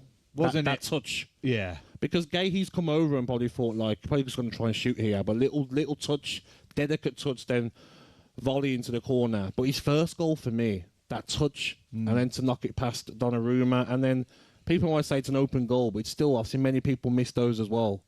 And his second goal, his left foot strike. Listen, the whole hat-trick was world-class. But you know, it was as well, though, Steve-O. It's not just that. People like forget about the defensive work he done. Every time Doku got the ball, he would have been thinking, yes, against Trent, I'm quicker than him. No, you had Valverde doubling up, winning the ball back, and then going in on the other end and getting 3 goals. Fantastic performance. And just finally, your description of Neto again, best comment on the show. So what did you make of Neto? Little twerp, I think it was. Twerp? Why are you pushing ball boys? Because he didn't give him the ball. Shaban. The ball boy then made it worse when he was rolling it out. Yeah, I know. A big wimp. Feisty, isn't she? Yes. Dave, you'll find me in your DMs a little bit later on. That was a look at the latest odds with Coral. 18 plus, begambleaware.org. Simon's fuming. The Coral Daily Download on talkSPORT with Coral's Rewards Shaker. Make this Cheltenham Festival more rewarding with 100,000 free bets to be won every day. 18 plus online. Max 1 reward per player per day. 8 a.m. to 8 p.m. Reward restrictions and T's and C's apply. Gambleaware.org.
Wear the right footwear. They're all slipping What was that about. about? Have you ever had that? Yes, and you have to say to the players, because what they do, players, right?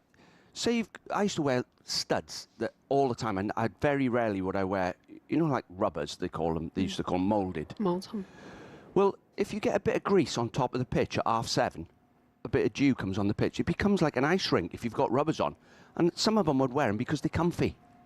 So if you want to be comfy, wear slippers. But you can't play football. So get the right footwear on. You're not allowed to slip. If you slip, if a striker slips, he'll get another chance. But as a defender, I used to say to my players, you're not allowed to slip, by the way, if you're a defender. Don't come in and say, sorry, gaffer, I slipped. What if you slip every week? What if, are you going to slip next week? Wear the right footwear. Van der Ven was sliding all over the place, and the goalkeeper slipped 2 or 3 times, but you've got to feel sorry for him, but he's just got, we'll find out. It's a bit like Karius, wasn't it? You know, that situation where where you think, well, I hope he comes back from it. Because he's only a young lad, and I hope he learns from it. But I'm sure all his teammates would have got round him afterwards. But they are in a right mess. Absolutely. Listen, the sports bar was the place to be last night after it went viral from the defeat the week before. Oh, Jamie. Oh, my God. Did you watch all that? He falls for it every time. I was his manager, Shaban. He used to fall for anything. You've seen it all. I told him he was slim. And he believed me. We're not fat shaming at 6:10.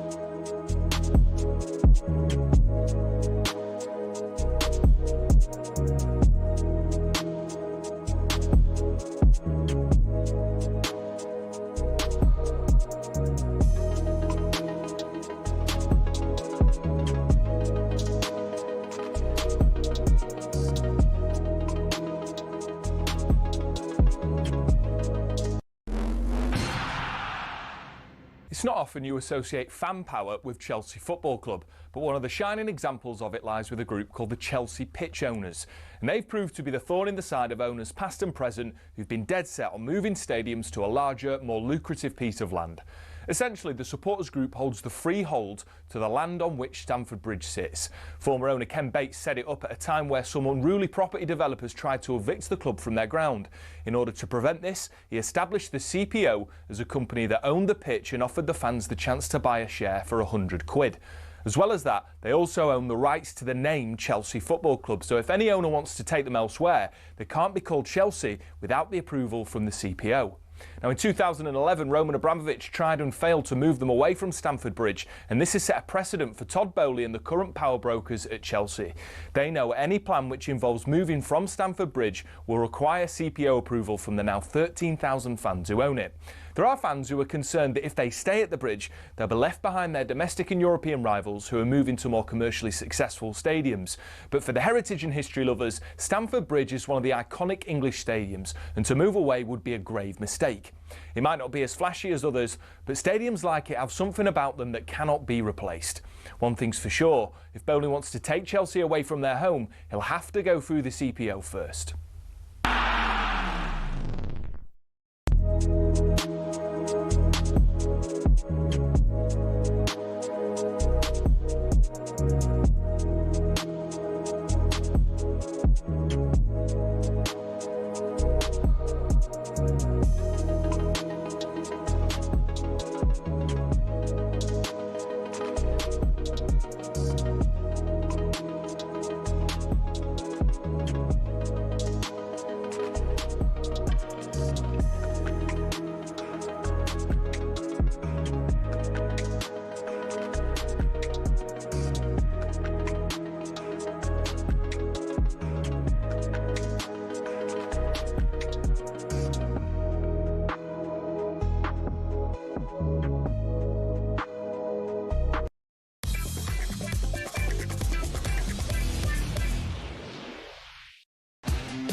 How's it going? You're listening to talkSPORT Breakfast. It's Shabana here and Alan Brazil resting up, back with you tomorrow here on Breakfast for Gold Cup Day. Gabby Agbonlahor is here. We're at the Cheltenham Festival with Coral. Now, he was once crowned King of the Jungle. He's Premier League managerial royalty, and he might well be celebrating a Gold Cup victory tomorrow right here at Cheltenham. Delighted to say welcome to the show, this man. The winner of I'm a Celebrity, Get Me Out of Here 2018, and the new King of the Jungle is Harry Redknapp. For the first time since 1939, Harry Redknapp has led them into Europe for the first time. With Harry, you know exactly what we're getting. Brilliant manager, great man, motivated, brilliant person to have around. And Crouch has scored for Spurs, and is that the goal that takes them into the Champions League? The Jukebox Man racing up towards the line in a head-bobbing finish. You've got Jukebox Talking about the Gold Cup. Tottenham is bigger than the Gold Cup, James. Live on talkSPORT, by Harry the way. Redknapp would bin off the Gold Cup to come and manage Spurs. Jukebox Man, live on talkSPORT this coming Friday. Tune in. Yeah, the winner of the 2008 FA Cup with Portsmouth, guiding Spurs to Europe for the first time in 19 years, managing a monumental 1,439 games. And of course, one of the favourites for the Gold Cup tomorrow, the owner, Harry Redknapp, is with us now. How are you? Good, morning, Harry. I'm all good. Gabby, I'm all good. Yes, thank you. It's nice watching those moments back. I mean, yeah. Not only you football royalty, but you're the household name as well from I'm a Celebrity and everything that you've done over your career. Yeah, it was good fun. Yeah, I've just done it again. And September, you know, everybody seems to think I'm going away. They keep saying, "Oh, were you going back in?" I said, I'd already done it. It was recorded in September. So what's funny is I bumped into your son and I interviewed Jamie at an event. And I said, "How's your dad getting on?" And he went, "Oh, he's over in South Africa recording I'm a Celebrity, Get Me Out Here." And I went, "Is he?" Yeah. And he went, "I don't know if I should have said that." So he kind of spelled the secret back then. Yeah. How was the show? It was good. Different format. You sort of came out when you lost a trial. So we all did trials, and then the loser would go out. Yeah. Until I think there was 4 left in, and then that 4 again will be they'll decide who wins it. The public can then vote on it. So yeah, it was But it was good. David Hay was in there, you know, with great boxer, Mo Farah. So I had a lot in common chatting to them lads. It was great fun, you know. So, yeah, I really enjoyed it. My worst nightmare. No one's eating. Did they make No you one's anything eating. this No time? trials are getting done. Heights, snakes. Oh, none of You're them. doing nothing. Nothing. Harry, Cheltenham, talk to us about this Yeah. festival. You love it. Are you enjoying it so far? Yeah, I love it. Yeah, it's amazing. People come here and have a great time, don't they? It's a special race. Of, you know, I love the racing, but Cheltenham is the absolute World Cup final, World Cup of horse racing. Yeah, it's amazing to come. I think as well with Cheltenham, for me, when you come to this festival, different to Ascot, isn't it? It's more. Yeah. I don't know how to describe it. Well, Ascot, Gabby, I think after people who go don't even watch a race, do they? They go there. They get dressed up and you know it's champagne and whatever, and they're all sitting having a drink all day, having a great time. Yeah, of course. But here, it's more racing people. Proper racing proper people. People. They come from Ireland. They know the racing.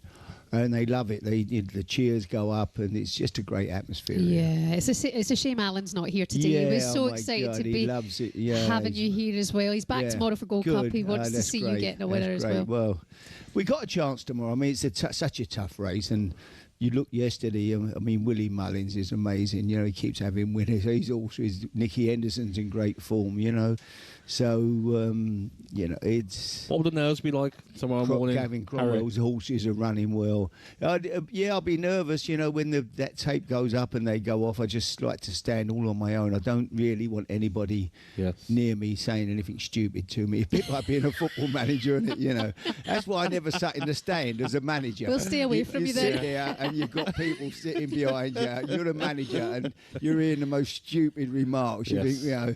That's why I'd rather stay in the dugout, and I'm a little bit like that here. I stay in the paddock right at the front, watch this big screen, and like you know, anybody, please leave me alone just for 5 minutes. You know. You were saying that Sandra and you're going to go visit Jukebox Man. Yeah, this morning. Today. Yeah. So what's it like on match day -1 for Jukebox Man? Essentially. Well, he's been out this morning for a gallop. He's had a loosener. He's going back for his pre-match, Gabby. You know, probably got egg on toast. He's probably got a bit of some egg on toast, cup of tea or something. You know, like we used to have. And then no, he's in the box today. But he's one of them. You can't go in his box. He's only Ollie who looks after him, and one of the girls there. They look after him, and he wouldn't let you in the box. If you go in, you wouldn't get out. That's for sure. Just loves you? Or no, he's a bit feisty. Right. Yeah, you wouldn't want to go in there. Right, big jukebox. Yeah, no, he'll have a chunk of you. You know, you come out with only 3 fingers or something. No, he's a bit... my mate came the other week, Dave Redford, a magician. He's an amazing guy. And Dave went in there and started trying to give him some mints. And next thing, I think he nearly lost a couple of fingers. But no, but they don't have a problem with him. He knows them and he's safe with them. But if there's anybody else coming into his space, you've got to be careful. Of course. I was saying earlier, wasn't it, off air to you, Harry, about, I think it was Tuesday where I was watching a race and one of the horses really wasn't feeling it right at the start.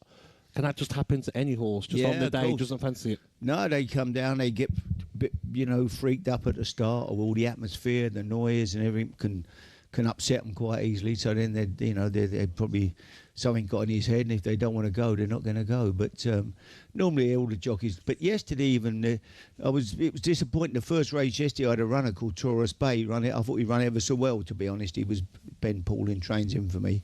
But Max McNeil, good friend of mine, absolute great, loveliest man you could ever meet, and he had the favourite yesterday in the first race. And I thought it would win yesterday, and Max has been building up to it for weeks and weeks and weeks. You know, he loved. If anyone deserved the Cheltenham winner, it was him.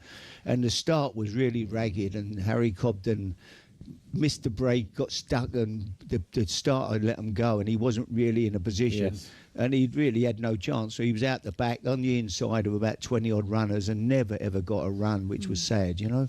Well, but that's how it can go. Yes. So, yeah. Yeah, and we'll wait and see. Good luck for you. Everything crossed tomorrow for Jukebox. Thank you.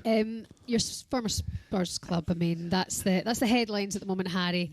A lot of people are glad that you're with us today, because your name is coming up a lot when it comes to the conversation around Igor Tudor and if he will be staying at the club or if he's gone. A lot of people would like to see you take over, and they seem to call us here at talkSPORT looking for one man for the job.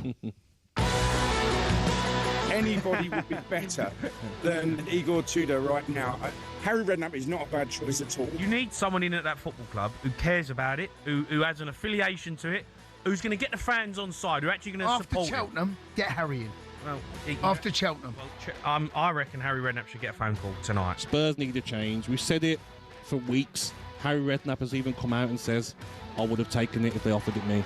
Go and give it to Harry Redknapp now. They need to get someone that's a Tottenham man in there that understands the Premier League. For me, at this current time, I would put Harry Redknapp in there. Unless you're paying all our guys a tenner at a time to mention your name for the job. Definitely no. I would take Jamie O'Hara as my assistant. Really? Take Jamie. I'm going to get him off the radio. Yeah. Do us all a favour. Good lad, Jamie. Oh my God. Would he be the kit man? No, he could be anything. I just get him.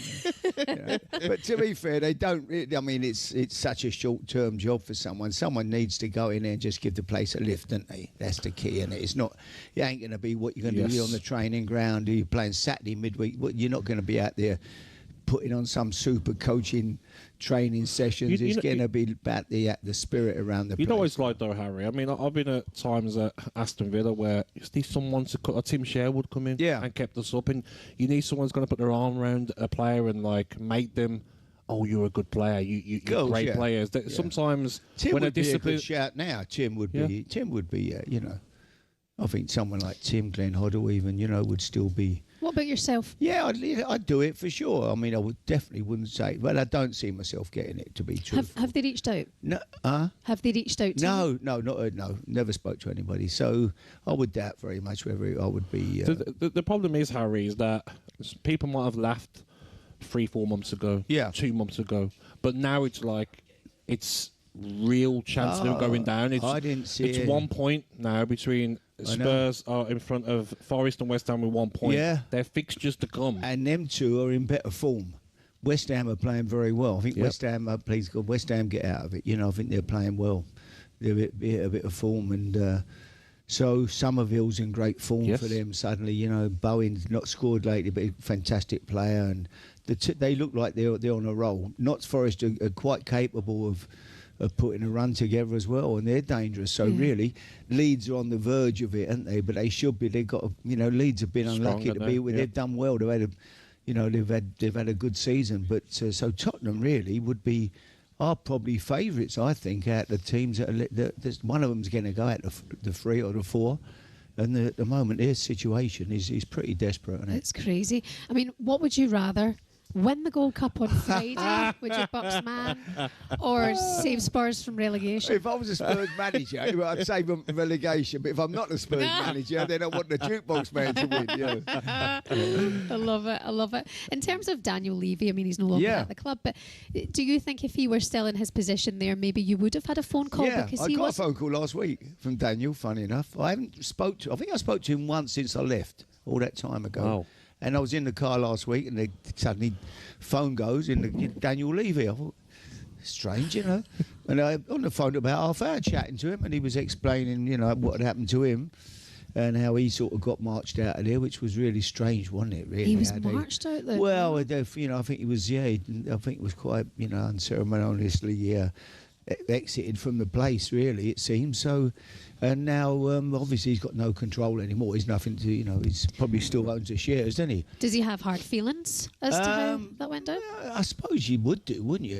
It's like it's natural, isn't it? I suppose to be, he's not happy with what happened to him, obviously. But so yeah, it was quite interesting. He did say to me, he said, look, if I was there now, he said, I would definitely, and I'm not just saying it, so I would bring you back into to the end of the season, Harry. Wow. So it would have been interesting. Wow, would have been. I bet Spurs fans will be fuming now, hearing that, knowing that the club won't even still reach out or haven't. Maybe you'll get a call today, or maybe they're thinking like Jamie O'Hara, Gold Cup day, and then maybe they'll give you a call. Harry, you're with us right the way through till 10 o'clock. Still to come on talkSPORT Breakfast. Superstar Breakfast preview on talkSPORT with Travis Perkins. Download the new improved app to easily manage your accounts and quotes. What do you reckon, boys? What do you reckon? Coming up Tomorrow. next, We're going to be reuniting Harry with one of his brilliant former players. Defoe's in here. Can he finish it again? Oh, you bet he can. He's got 5. Yeah, Jermain Defoe, the legend himself. We'll be with us shortly on talkSPORT Breakfast. We're live from Cheltenham. Good morning. Superstar Breakfast preview on talkSPORT with Travis Perkins. Bricks on bricks on bricks. Over 40 million available to order with delivery to site. That's one less thing to worry about.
So to me, the manager, when you look at him and the way that they're reacting to him as a manager, is everything that I need to know that this guy is absolutely out of his depth and he's got to get out of that football club. Yeah. Because if they stick with this guy, we are gone. This club is gone. Yeah. And then at the end of the season... Who knows? But hold on a second. At the end of the season... So you change a manager and your fortune's going to change? No, I'm not saying they're going to change, but it can't get any worse. It can't get any worse than this man. We drew the second half today. Jay, shut up! Honestly, you lot, I don't know what you want. Stop going on about the second half. You can't keep going on about it. Like, seriously, mate. Seriously, shut up. You can't keep talking about the second half. Oh, we drew the second half, mate. Honestly, I'm trying not to swear. Like, you can't keep saying that, mate. You can't keep saying that. You're a professional pundit. You can't keep saying that. You did draw the second half.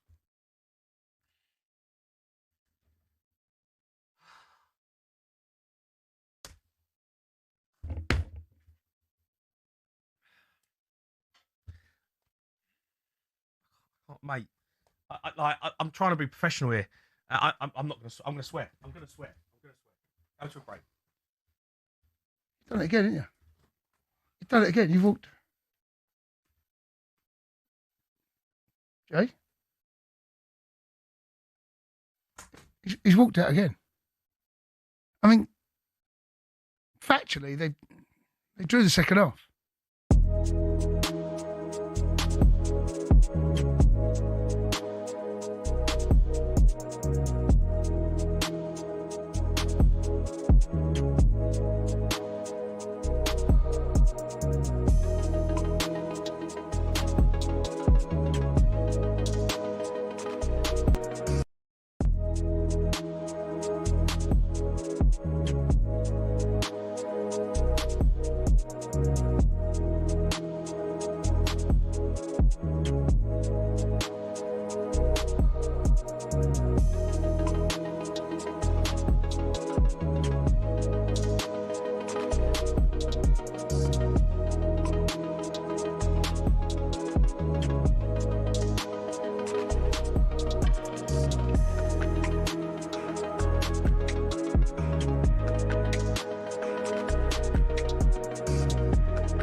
Good morning to you. It's 10 to 9. You're listening to talkSPORT Breakfast with Arnold Clark's rewards event. You can get £500 off your next car this week only. Good morning from beautiful Cheltenham. What a day to be at the races. If you're heading up here, you're going to have a fabulous one.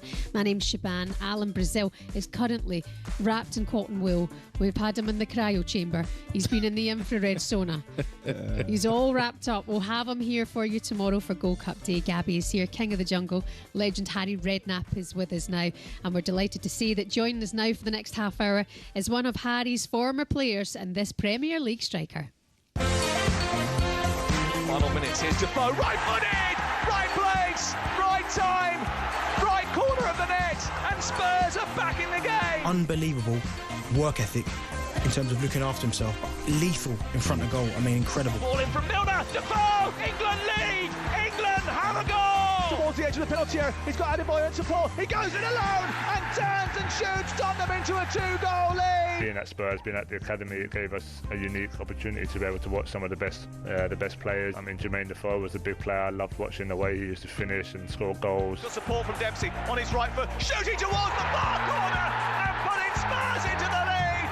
What a goal on his return from Jermain Defoe! Yeah, live on talkSPORT Breakfast, 10th all-time Premier League goal scorer, one of the game's great finishers, Jermain Defoe. Good morning to you, Jermain. Morning, guys. Jermaine. Morning, Gab. Jay, Morning, good boss. morning. Morning, boss. You okay? Yeah, I'm good. All good. Why are you not here, Jermain? I thought you would be with us today in the box, smelling amazing. I might have to come down, actually. Looks like it's going to be fun. Nice day for it. Yeah, great day. Jump on the headache up there, you'll be fine, mate. He's not a racing man, I don't think, is he? Oh, I'm not. The boss knows I'm not really, and he's getting involved in it, though. Yeah. Saying all the right He's things. well behaved. Didn't come on a Tuesday when he was in on the Wednesday. No. Yeah, he was definitely there on a Tuesday. We're the lads here. all got the helicopter here, didn't they? Did they? Tottenham, yeah. Yeah. That was Rob, Jermain, that it's was good Robbie to that have saw you that. on with this. Let's get your thoughts now on your former club. Shall we start with Spurs? It's a bit of a mess. Yeah, I mean, it's obviously it's been a hard watch all season. To be honest, I think especially the other night I watched the game and yeah, it was just I think the manager's come in and he's in, especially in that game, he's decided to start a young goalkeeper in Kingsley, and I think I was surprised when he took him off. To be honest, I think when you have a young goalkeeper and you make that decision in such a game of that magnitude to start him, I think you've got to stay with him. I think what a young goalkeeper can gain from that sort of experience, even though it weren't going well when he made the two big mistakes. But I think you've got to stay with him. And the fact that the manager decided to take him off and not really acknowledge him when he come off, it's I just think that human side, I think you've got to manage that situation in the right way. It doesn't look good. I think try and get through half time and allow the senior players to get around him and help him in the second half. But to drag him off after the two mistakes, it was hard for me to see that, to be honest. Jermaine, you know what shocks me as well? Is Spurs' record at the new stadium. I mean, yeah, yourself playing under Harry and so successful. I mean, I used to hate going to White Hart Lane to play. You always knew you were going to get in for a tough game. But the players should embrace playing at home. Like one of the best stadiums in the world. Pitch is perfect. Why is it so hard for these players to put in a performance at home? Yeah, but sometimes, when you finish playing and from the outside, you look at it and everyone's got their opinions and it's easy to sit there and say, but I remember we went back there, we played in a Legends game against AC Milan last season and all the ex-boys met up and it was nice to see everyone. I remember we walked in and all the players were like, wow, imagine playing there every week.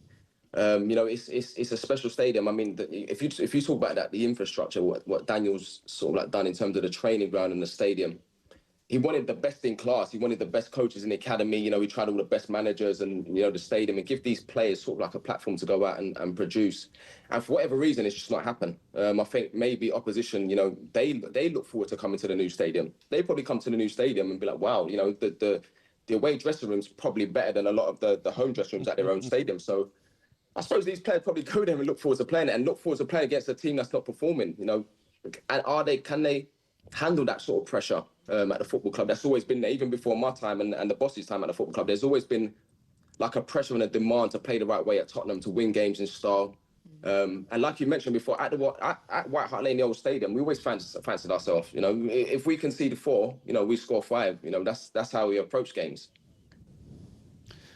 Yeah, I mean, it has been it's been 2 years now. Last season was the same, wasn't it? His last season finishing, what they finished last year, 17th, was it? Or yeah. This year again. I mean, I couldn't see this coming this year. I felt they'd be certainly pushing for a top 5, top 6 at the worst way position in the league. It has been a major disappointment what they've done, and they've had a million injuries for sure, and it certainly hasn't helped any. I mean, lots of their better players, but they've still had a strong enough squad. And when you look at the team every week, you think, well, it's still a decent team. They shouldn't keep getting beat, and the results have been shocking, really. And I agree with you. The other night was a disaster. I mean, I felt sorry for the goalkeeper. I mean, it was.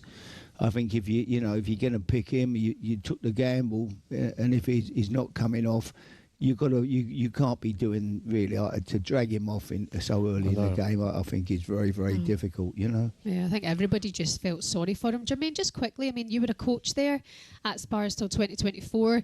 These incredible facilities, Gabby mentioned the stadium. What's going on with the injuries? How are they getting that so wrong?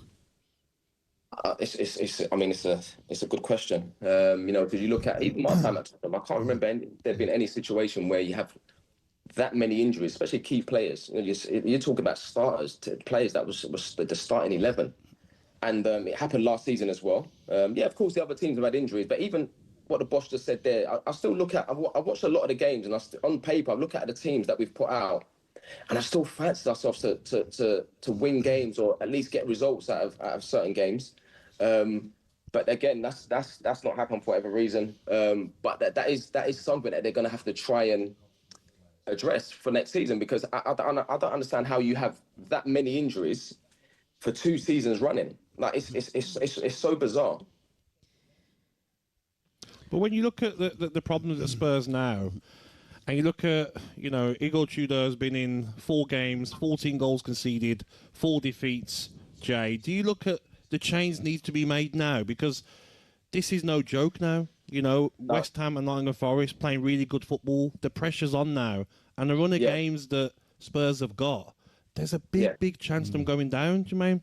Yeah, it's a massive chance. And I think now all of a sudden the players have to understand that it's the reality. I think when I look at the other teams, when I look at Forest, I see a team that's fighting. They've got match winners, and a team that's sort of like got that sort of, they've experienced this before. I look at West Ham again. A team that's fighting, a team that's got match winners. I mean, that young Somerville, I love watching him play. But it's when I look at the performances, not so much the result. When I look at the performances, because when you perform well, eventually, Gabs, you get results. And even Leeds, I look at some of the Leeds performances, and so those 3 teams are actually playing well. And I look at Tottenham, and at the minute, we don't even look like winning any football match. I watched the game against Fulham away. The manager came out and he alluded to some of the referees' decisions. But I thought, you know what? The fact is, in that game, we didn't even look like winning. Fulham should have scored 4. Fulham should have scored 4. So it's week after week conceding too many goals, and not really having a style in terms of how we play and how we're gonna affect games and score goals or get our sort of like our match winners to try and perform. Jermain, stay there if you don't mind. We're going to take a quick break if that's all right. Harry Redknapp is with us, Jermain Defoe, myself and Gabby. We're live at Cheltenham. More on the way next on talkSPORT.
Well, we're not going to ridicule and we're not going to persecute, so hopefully it won't be disgusting, Mr. Andrews. But what we will do is talk about the point of a Panenka. I do think it's very self-indulgent. The ultimately, right, the point of a penalty, the goal of a penalty, excuse the pun, is to put it into the back of the net, right? If you choose to do it in a flashy way, I do think that's a little bit self-indulgent, right? All the other penalties were fantastic. They're all out of reach from the keeper. Yep. They dived the right way. They're still not getting there. They were just brilliant. Do it that way. Like, what's the reason you're doing a Panenka? Like, ultimately, what's the reason you're doing it? And it is, A, to mug the goalkeeper off, and B, to look a little bit flash. Yeah, listen, I was one. Look, I took many penalties in my career. I never did that because I just the risk doesn't outweigh the reward. No, because if I take a proper penalty and he saves it, okay, fair. I can listen. Go, listen. I've tried to score it. Yeah. But when you Panenka it and you do that, I don't think it's worth doing because ultimately the result is still the same. You score a goal. So, right. So why would you want to make a penalty more difficult for yourself? Like penalties are not easy as they are, but it's an opportunity. I know it was in a penalty shootout, but we've seen players do it in games. We've seen players do it in World Cup finals, man. Zidane, off the bar. Off the bar, right? I just don't think it's worth the risk because I think you score a penalty, good, professional. But when you start doing Panenkas, you're making a situation. You've already got a goalkeeper there, right? It's already a penalty shootout, so there's already pressure. You're putting more pressure on yourself by doing that.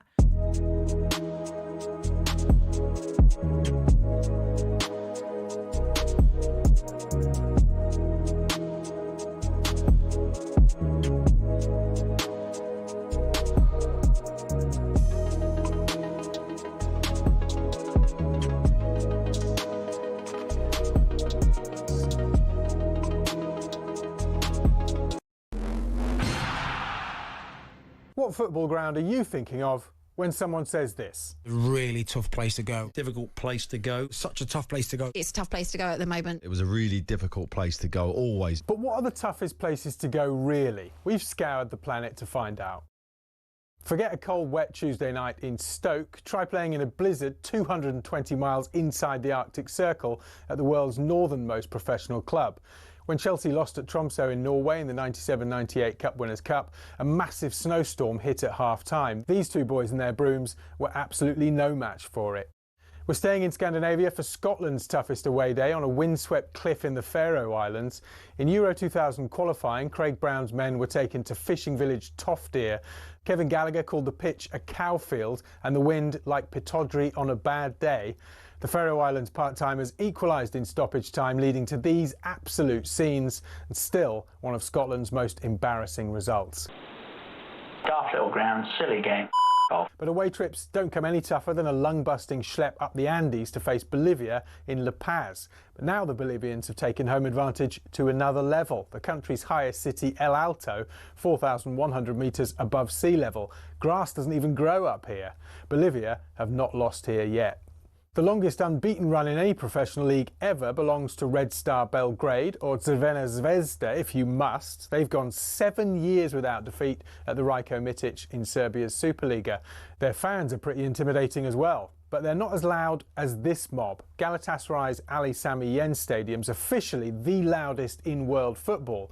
In a derby with Fenerbahce, Galatasaray fans set a Guinness World Record of 131 decibels. That's louder than Motorhead, and pretty tough to carry out your manager's instructions when you can't even hear them. However, our most intimidating away day is in Wales, where cameras can't enter and players can't leave. HMP Prescoed. This prison team was briefly kicked out the Gwent League over concerns about young opposition having to go in there. Now that's a tough place to go. Early June 1939, Germany, always a tough place to go to.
morning to you. Welcome back to talkSPORT Breakfast. My name's Shaban. Gabby Agbonlahor is here. The legend Harry Redknapp and Jermain Defoe live from Cheltenham Festival. All thanks to Coral. It's a gorgeous day for the races. It's looking good out there, Gabs. The horses have been making their way up and down, having a little gallop. Got some good tips today. I've got the tips. Harry, Rupert Bell, Steve-O. Oh my God, you're sure to go skint. Rupert Bell's tips aren't even running. Rupert. Who do you get your tips from, Harry? Did you just know it yourself? Yeah, just to sort of listen to anybody, and useless really. Don't listen to me. Brilliant. Alan Brazil, by the way, the man in the nose, back tomorrow for Gold Cup Day here on talkSPORT Breakfast. Right, Jermain Defoe, before we carry on, we've got to ask you about your current situation and your career. You left coaching Tottenham back in 2024. Where's your focus just now? I don't know if I'm doing a lot of the media bits at the minute, which I'm enjoying, talking about football. I think for me, nothing's really changed. I think the priority for me is probably, wanting to manage at some point. Understand it's got to be the right club, go into the right environment. I enjoyed my time at Tottenham in the 2 years in the academy. After the 2 years, obviously I was with the under 18s and, dipped in with the 21s. Had some great people around me, Paul Bracewell, Bradley Allen, Wayne Burnett, Nigel Gibbo, Stuart Lewis. I enjoyed it. I wanted to, do my badges and complete them. I actually started it when I was at Rangers and obviously went into Tottenham and completed it. And in the second year, I wanted to dip in with the first team. I remember having a meeting with Scott Munn and a few others at Tottenham, and that opportunity weren't there. I was disappointed by that, to be honest. I wanted to be exposed to that sort of like first team environment, and that sort of like that opportunity weren't there. But I'm glad that I did the academy because to be exposed to that sort of like just being on the grass and coaching and making your mistakes when there's no cameras there. I felt like I needed that. That baffles me though, Jermaine, to hear that, because we're just saying off air of how good of a striker you was and how you helped Harry Kane with your finishing you used to after training. And I hate playing against you in my teams. I know the goalkeepers did because left foot, right foot, goal from you. Very, very shocked to hear that because you've got so much to offer in the game, definitely for strikers, especially to learn from you. Yeah, I mean, Gabs, I spent a lot of time with, excuse me, I spent a lot of time with obviously Mikey Moore, just speaking about that sort of like the repetition and that, and the importance of like practicing after training. I mean, the boss can tell you, even when I was 16-year-old at West Ham, I was one of the last off the training pitch. I remember on a Thursday, we used to have to go to college on a Thursday with academy players. And I just sort of like, not bunk off, but I decided to go into training and just stand and be about, when the first team were going out for training and the manager would just say to me, you train with us. That's how much I wanted to sort of like be involved in it. And like I said, the young players at Tottenham in the academy, I spent a lot of time with them finishing and just trying to be that sort of like mentor. And that's all I wanted to do, Gabs, in terms of the first team. I wanted to sort of like go in and just try and, if I can, just be around it and just try and help the centre forwards. And for me, it would have been good, like I said, to be in that first team environment. So I have to be honest, I was really disappointed when I didn't really get that opportunity to do that. But like I said, I mean, still the priority is to obviously still be involved in football. But that's where it's all changed, Jermaine, hasn't it? Back in the day, when you were talking, we all used to train at the same training ground. Now you've got academies, super duper. The youth team are there. They never see the first team. The first team manager probably don't even know the kids at the football club. They don't never see them. Whereas we used to have, the first team would be on one pitch, the reserves would be there, the youth team there, and we'd all have dinner together. And every day you knew everybody, and the first team would be around the kids, and the kids could talk to the first team players. The time that you spent with Harry Kane at Tottenham after training. Harry would come over, he'd finish training with the youth team, he'd come over with you, and you'd spend an hour with him doing some finishing.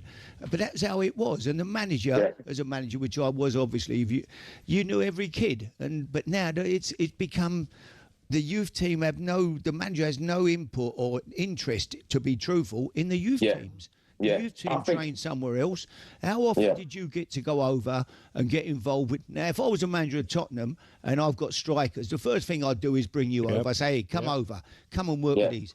I got at Portsmouth, and I signed Yakubu. The first thing I did, I brought Luther Blissett in.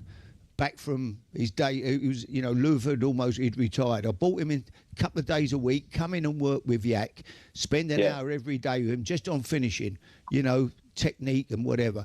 And that's surely Tottenham. Priceless. What a waste of a talent not to have you over there with the first team. Hey, take them strikers.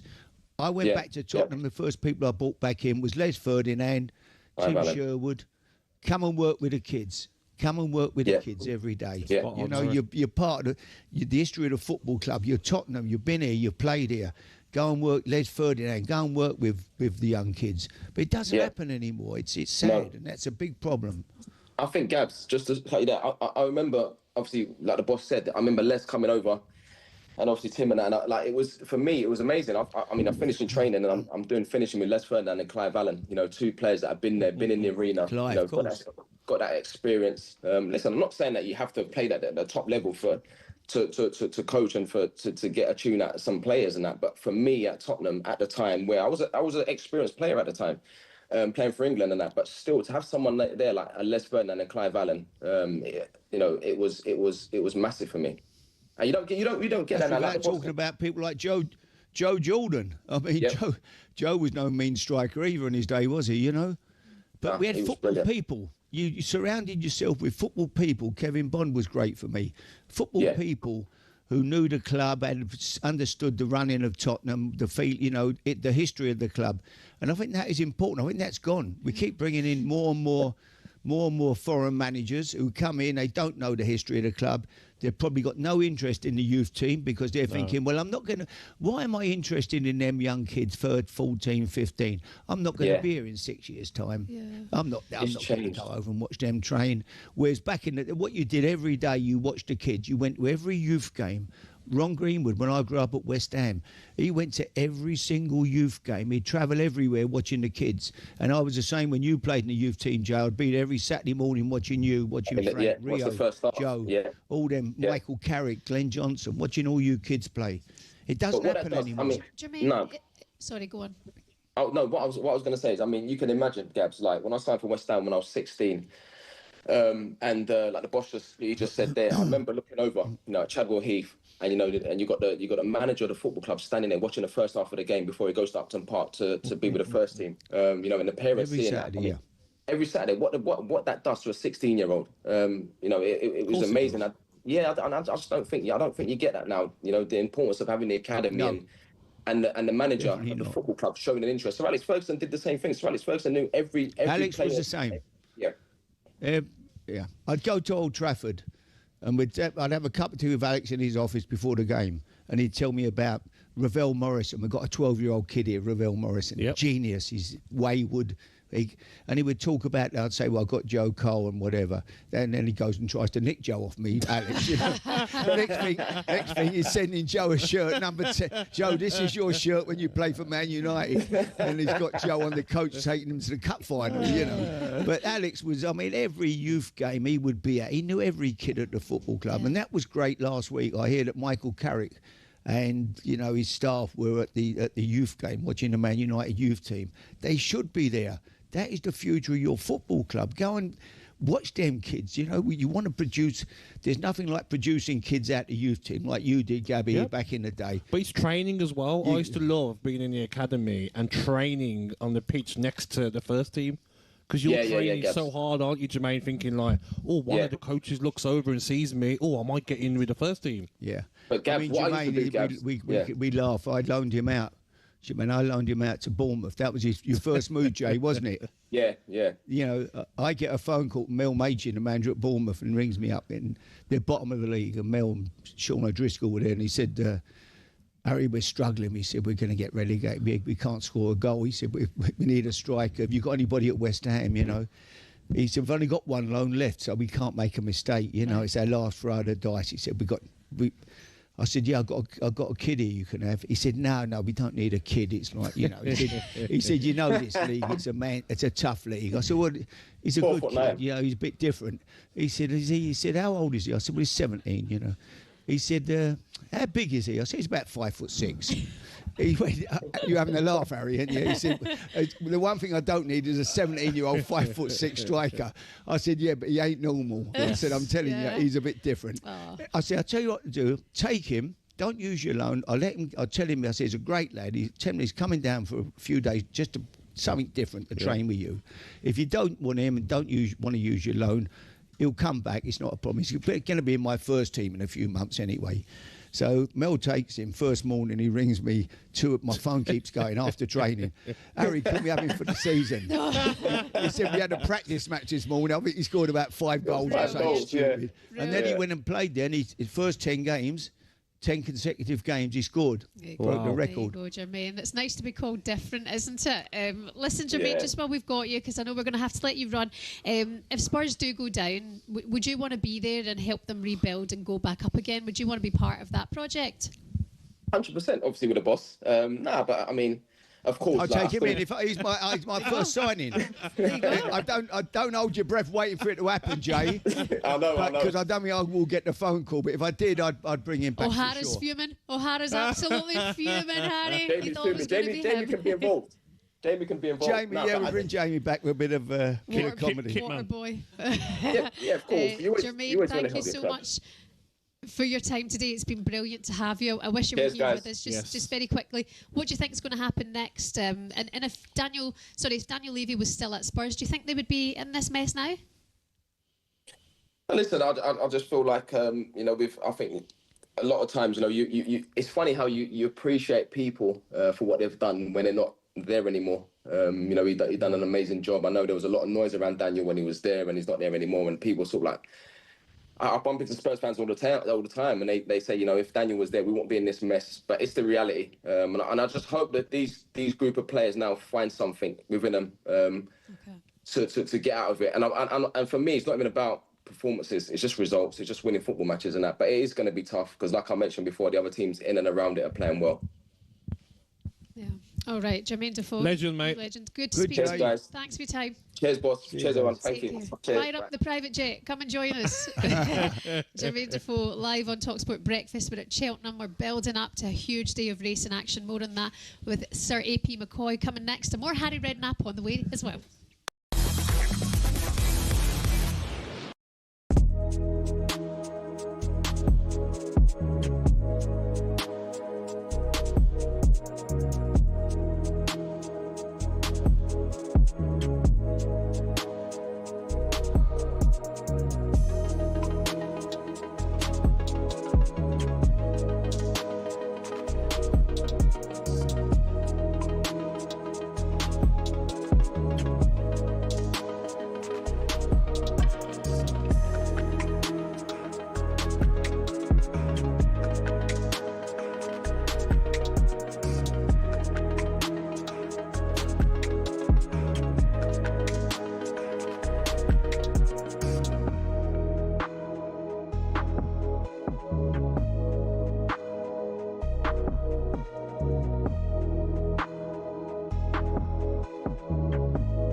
Well, he was Wales manager in January 2018. He led them to qualification for Euro 2020. Yep. At the end of the day, he has one hell of a lot of football know-how. Sure. Certainly as a player, and given the fact that he's done okay with Wales, if we're talking about another international job, he's burnt his bridges with the Welsh FA. I suspect that circumstance, whether right or wrong, that ship has probably sailed, and Craig Bellamy's doing a decent job, however long Craig stays there for, and maybe Pasha Janu awaits him. I mean, I met Ryan Giggs years ago, didn't particularly warm to him, but that's not a benchmark for necessarily determining whether he should be a football manager or not. Clearly, he had a glittering career as a player. Clearly, he's put himself in the way of adverse publicity, one way or t'other. And that comes at a price. And the price now of modern day football is that managing an elite football club, you have to present as being the perfect human being in all aspects. If you've got any skeletons in your cupboard, allegation or proven, there's a challenge for you, because the optics of how football clubs want to present themselves around the world will be challenged by someone that has had their reputation besmirched, some of it legitimately, these two instances not legitimately, in terms of the fact that the cases have never proceeded and he's never been found guilty of anything. That's right. The question for Ryan is... So should he be unemployable in perpetuity? Well, I don't know. Again, I don't know how many jobs he's applied for. I don't know whether he's unemployable in perpetuity. I don't know what level he thinks he can manage at. I don't know, there would be nothing stopping him from redeeming his... or finding himself... It's an interesting choice of redemption from marketing that he's alighted himself upon a campaign celebrating women. He would say, well, why wouldn't I? I've been found guilty.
To you. Welcome back to talkSPORT Breakfast with Arnold Clark's rewards event. Save up to £500 on thousands of cars. We're live from Cheltenham. It's day 3 here.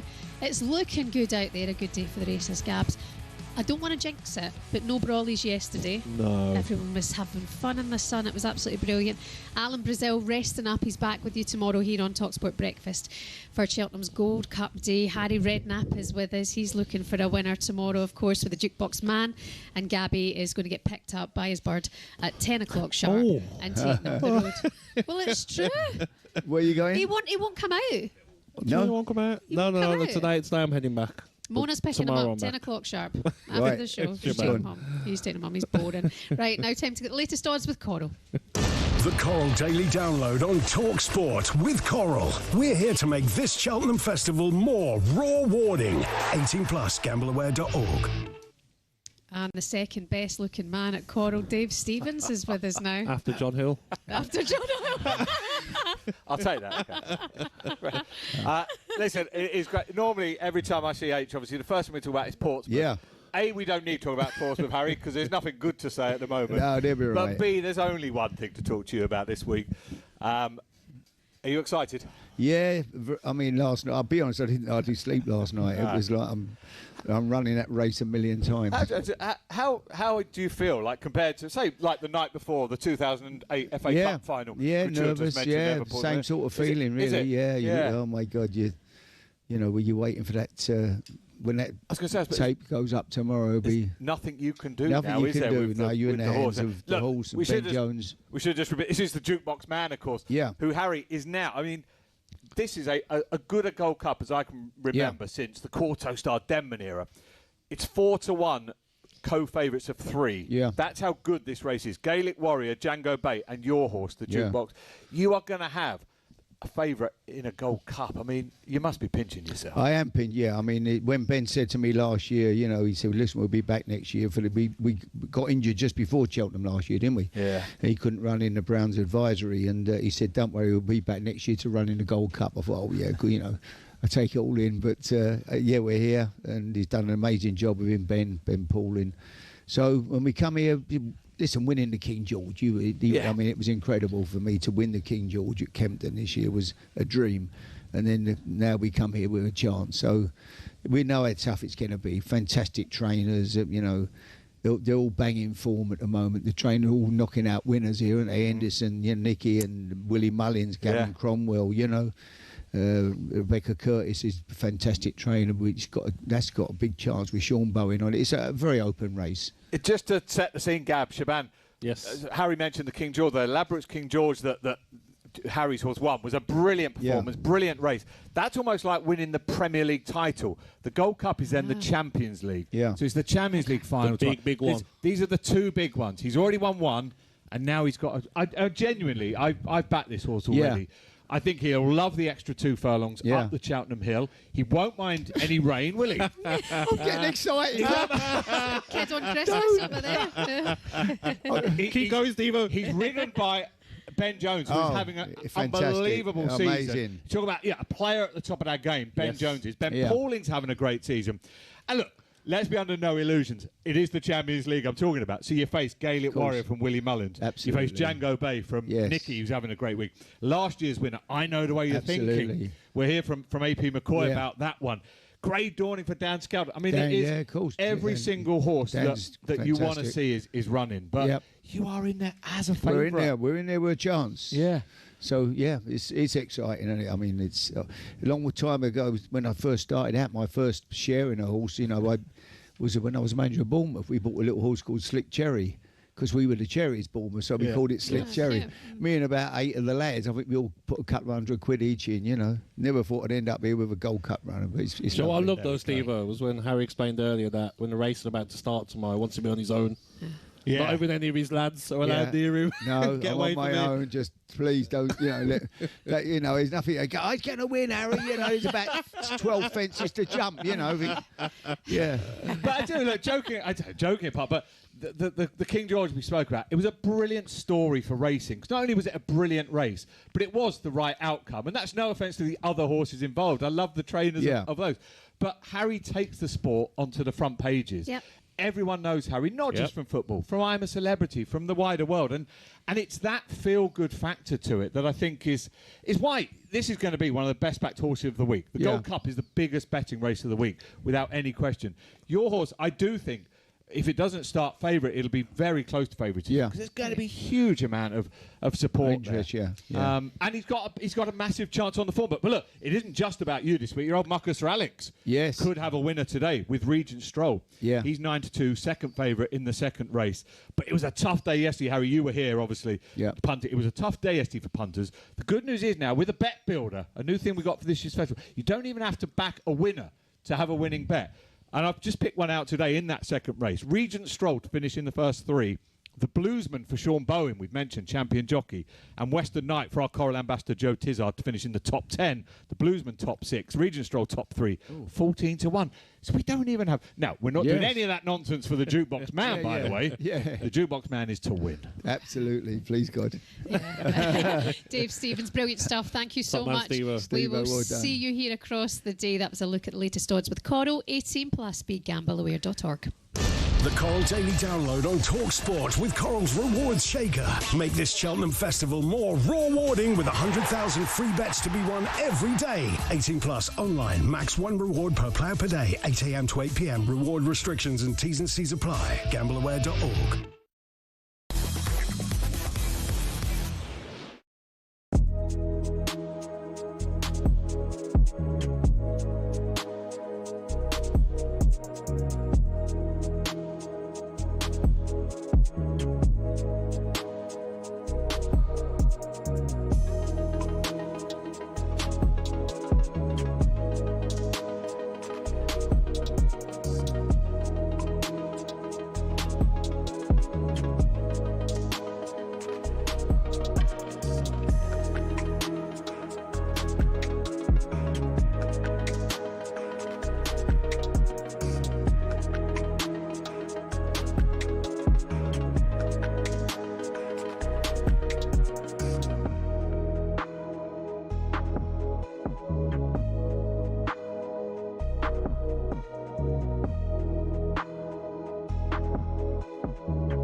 Oh, God. We've got to do this all again.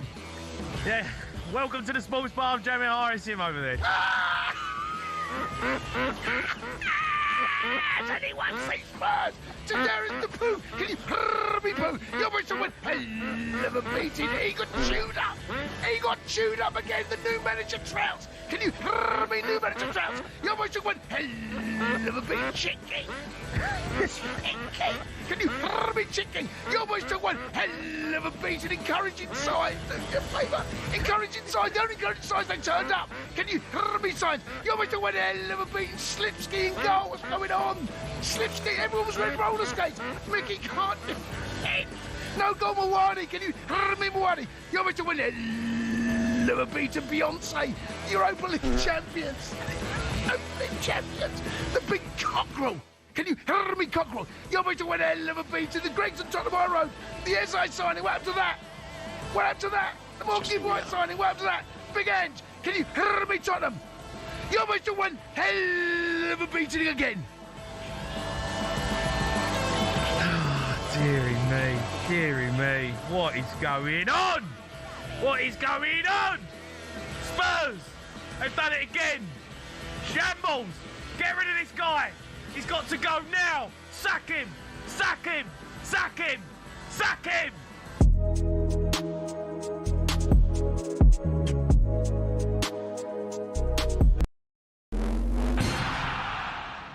Over the last few years, Formula One has gone from elitist and insular to a global entertainment brand.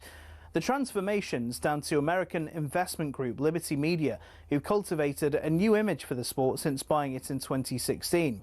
Better access to drivers, improved content on social media, and tapping into the US market have given F1 a massive boost in both attention and revenues. But is everyone happy? The fans certainly are, as evidenced by Drive to Survive. Almost 7 million people per season have tuned in to get all the gossip and all the drama from the paddock. The extra exposure means the drivers can demand a higher salary too. In 2010, the top drivers were earning $20 million a year, which isn't bad. But now, the very best earn 3 times that, with Max Verstappen getting a whopping $65 million in 2025. But money doesn't always buy happiness. Some drivers, including Verstappen, don't like the pageantry the changes have brought about. In Las Vegas in 2023, Verstappen said the drivers were made to look like clowns, and the event was 99% performance and 1% race. Some purists who still watch the sport feel the same, and that the spirit of competition has suffered. But Formula One and Liberty Media don't look like slowing down anytime soon. So expect more races, major events and exclusive access in future.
To you. Welcome back to talkSPORT Breakfast. It's Shabana Hernan for Alan Brazil.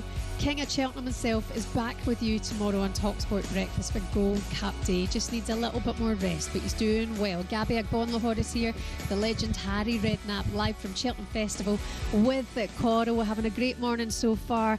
There's a real buzz in the air. Harry Redknapp's like a child on Christmas Eve.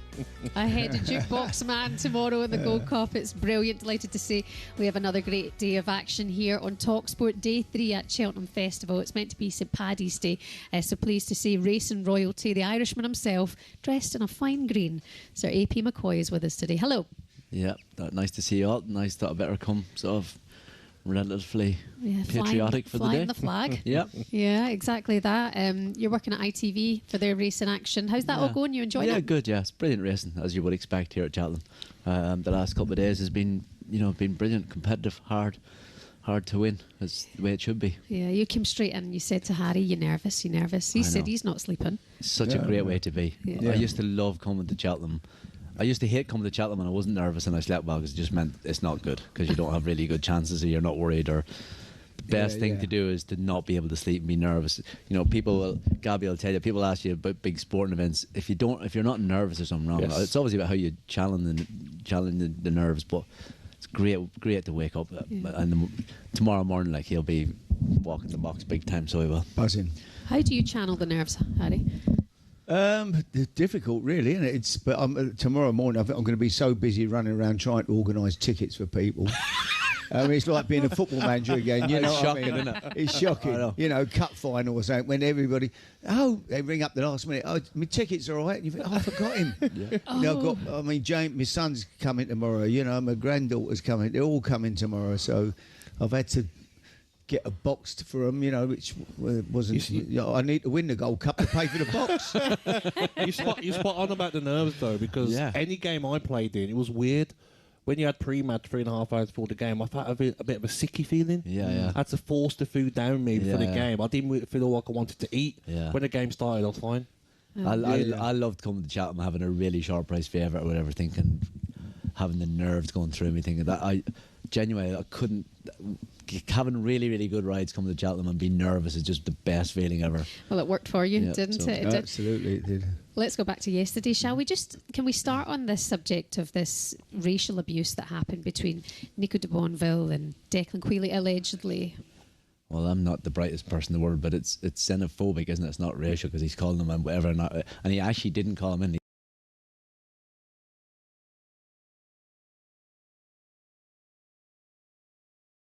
I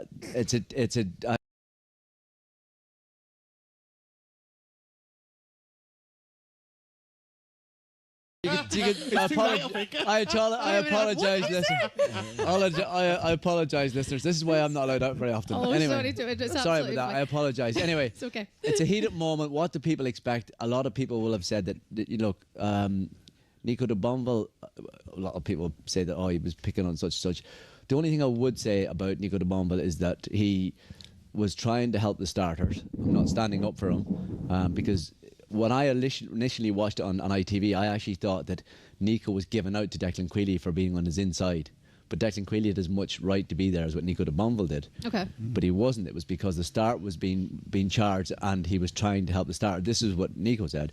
But the only thing I would say about it all is that Declan Queally did get suspended by the steward for not listening to the starters. Okay. So he obviously then came in and said that Nico de Bonville racially abused him on TV in front of his kids and all that, which Declan Queally has enough experience and he's as old as Nico de Bonville. Like, I thought he could have come back in and said, that was out of order. You can't do it anymore, can you? Like, I don't mean this in a bad way, but you actually can't. The world is so politically correct and society is so different now. You can't. Yeah, Tony, as you say, you'd have come back in surely in the weighing room, like football. Two players have a row on the pitch. You come back and say, "Oh, don't talk to me like that again." Yeah. Okay, I'm telling you. Well, and that would, it's finished, isn't it? Yeah. Yeah. I'd imagine you're there. There was, loads of Of course, absolutely, non-stop. Even look at Everton last year. The two lads in their own team. One of them got sent off for slapping each other. Yeah. But sport it's meant to be heated and all that, and it's the start of a race at the Cheltenham Festival. But I think it hasn't been good for the sport. I think it's been blown out of all proportions. I think it could have been handled much better. Okay. Is it a big story? No. And you can't say that word on the radio. Don't be saying it on ITV later on today, Tony, right? Why, you can't say anything anymore, can you? No. What's wrong with the world? No. You have to use posh swear words like Simon Jordan. That's Twerp or nitwit. That's the way society is the way it is. And I actually don't blame young people. I blame us for letting it happen. Okay. People like you, Harry, or even older than me. I don't let it happen. See when you said there, don't you speak to me like that? I went, hello. Yeah. I'm not crossing Harry Redknapp later today. Let's focus on the positives then. A tough day for the punters yesterday, but a great day of racing also. Yeah, I think the bookmakers are having the ball. Obviously, Mark Marsborough was a bit disappointing. The champion chase, things didn't work out for him. No dramas. This end was the same. So, yeah, the bookmakers were having a ball. So. Yeah. I mean, and today, but brilliant racing. It's been excellent, and there was that sad moment as well. I know it's happened now 2 days in a row with a horse, HMSC horse, happened right in front of us. It's heartbreaking as a jockey when you see this happen. Yeah, it is. It's the most. Like people don't realise how attached you get to. But again, it's a society thing. You know, like what in life. You know, if you don't do things that you can't just stop doing everything. People, unfortunately, when they go to work. Every day someone goes to work and doesn't come home. You know, that's the way life is. Do you know what I mean? And you know, that's the only thing I would say. Look, it's horrific for the lad looking after the horse. It's horrific for the owner. Yeah. There is nothing worse. I don't want to bring up, but my favourite horse ever got killed, and I cried for days. I could actually cry now thinking about it. And it's amazing how attached you become to them. And what people don't realise, especially with lads and jockeys and all that, I'm not from a racing family, so I got into horses because I loved horses. You know what I mean? I absolutely love them. I get on with them much better than I do with people, which most people understand. But so it is horrific when it happens. Yeah. But life is like, you know, it happens in all walks of life. You can't just stay in your. We have to keep going. They can't just stay in the field or stay in the stable, or you can't go to work every day, or you can't. You know, whatever sport it may be, you look at, you know, it happens in lots of. They get walks so of life, well cared for. You go to the yards, they love the girls and the boys who look after them. It's their life. They love them. They get such great care and attention, and they're bred to run. You'd have seen it when you're how like there's people in the world don't get looked after like horses. No, they're amazing. Yeah. Do you know what I mean? It's like anyway. It is as I said. It's part of. Unfortunately, it's part of all walks of life. You can't just single it out to be, you know, in a sport like horse racing. Okay. That's the way. You know. I'm glad we're having the chat though. Sorry. You know, no, it's good that we're having the chat because it's nice to know like the other side. If you're not a racing purist like me, you know, and you see that, it breaks your heart. Yeah. But you guys are just as affected, and you're in the sport day in day out. And then if people had the luxury or be lucky enough to go to a big racing stable or a big racing centre and look at the horse and you think you have a completely different outlook. Aspect of it. You actually think, this is some way of life. This is. Yeah. You get treated like a proper athlete. You do an hour's exercise like every day. Like a footballer. Just like exactly like a footballer. Yeah, I'm down the yard. I'm down the yard now at Ben's. You know, I should go straight there now and see the Jukebox Man. But the boy and the girl look after him. They absolutely is their life. They're in that box with him there, and you know. Good. He'll be getting treated like $1 million. That's nice to hear. Let's look ahead to today's race, and then who we trusting in the stairs race. Well, actually, the Ryanair. The reason I'm going to tell you this story is because I don't know if Factifile is definitely running in it or not, and he's going to be favourite. But last Monday I actually came here with JP McManus to walk the track. That's how much interest he had in Cheltenham. He actually came to the race course a week earlier just to see what the ground was like for his horses. But anyway. On the way back, we went back to Nicky Henderson, and he went into John Bond's stable, and he was giving him carrots. And Nicky said, "Oh, he's in really good form, JP. I really want to run him in Cheltenham. He can either run in the champion chase or in the Ryanair." And he said to Nicky, "Nicky, I love this horse way too much to be running him against Marsborough or Factorfile." He said, "It won't be happening." He said, "Look at him. He said, he's the most beautiful animal you've ever seen." He said, I will not. He said, because I think Marsborough got beat, but I think Marsborough is a superstar. And he said, Factifile is and this lad has won 19 of his 27 races. He's been second in his other 8. He said, I am not doing that to him. So I don't think that both of them will be running. I'd be surprised if they wouldn't run him. Okay. But what I'm saying is he couldn't. All he wanted to do was give John Bond carrots and pat him and tell him how lovely he was. Oh, right. So anyway, I don't know if both of them will run today. I'll be surprised if both of them run. Well, that's good to know. Good insight. What about the Gold Cup tomorrow? Is Harry's horse your favourite for it? Is it just they're all great? It's hard. He's got a chance. It's obviously. I work for JP in Norwich, so I know the way they're thinking and plans. Tara have got really good chances, and I'd not just send it, but if they don't win for Harry, it'd be brilliant for the sport if the Jukebox Man won. It'd be the best thing ever because there'd be so many people. Very popular, Harry, aren't you? Well, most people. Some people like him. Some people. Yeah. But it would be brilliant for the sport. It'd be brilliant for sport horse racing, and but he has a chance. But the Gold Cup is hard. Yeah, it's hard. You have no idea how competitive and how hard it is to win a Cheltenham Gold Cup. I actually won my first Gold Cup on my third ride in 1997. I thought, this is easy, I'll win this every year. And it took me till, however many years later, 15 years later, whatever. What's that feeling like winning it, the Gold Cup? Oh, it's the best thing ever because it like much in Oz, everyone would say, oh, I want to win the Grand National. The Grand National is the biggest horse race in the world and it's the most famous horse race in the world, and it is all that. But the best horse wins the Cheltenham Gold Cup. Yeah. Like the elite of the elite wins the Cheltenham Gold Cup. And when you go, there's sales on here tonight, Gabby, after racing, and everyone will be buying a horse. With a dream. To win the Cheltenham Gold Cup, not to win the Grand National. Is brilliant. And I won't just be saying this in 4 weeks' time when the Grand National's on. The Cheltenham Gold Cup is it, and I've always thought, because the best horse wins, and I know how hard it is. It's like every big sporting event; it's hard to win. Yeah. But as I said, everyone would love to see. I know why you're not sleeping, Harry.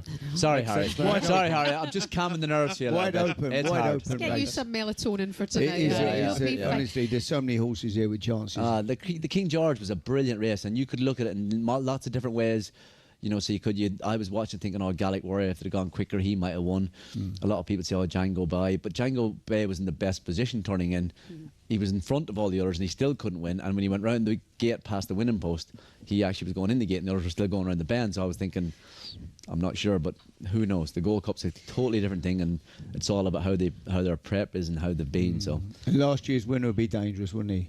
He will. It's very hard to fancy him in anything he's done before, but he hadn't great form before last year.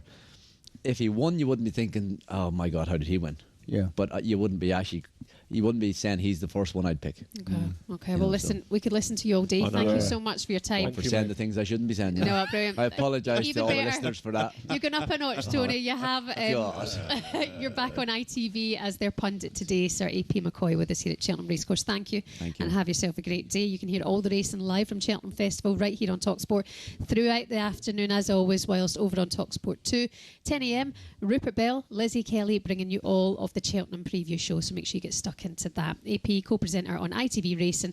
Cheltenham Festival here all week. Coverage starting from 12:45 today, so make sure you tune into that. Coming up next here on talkSPORT Breakfast, we'll get Harry's thoughts on Pep Guardiola's future. Take your notes. has been, has he, Harry? And whether the Premier League he was going anywhere. whether the Premier League needs a winter break. We'll do it all next. Good morning.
I feel sorry for Kingsley.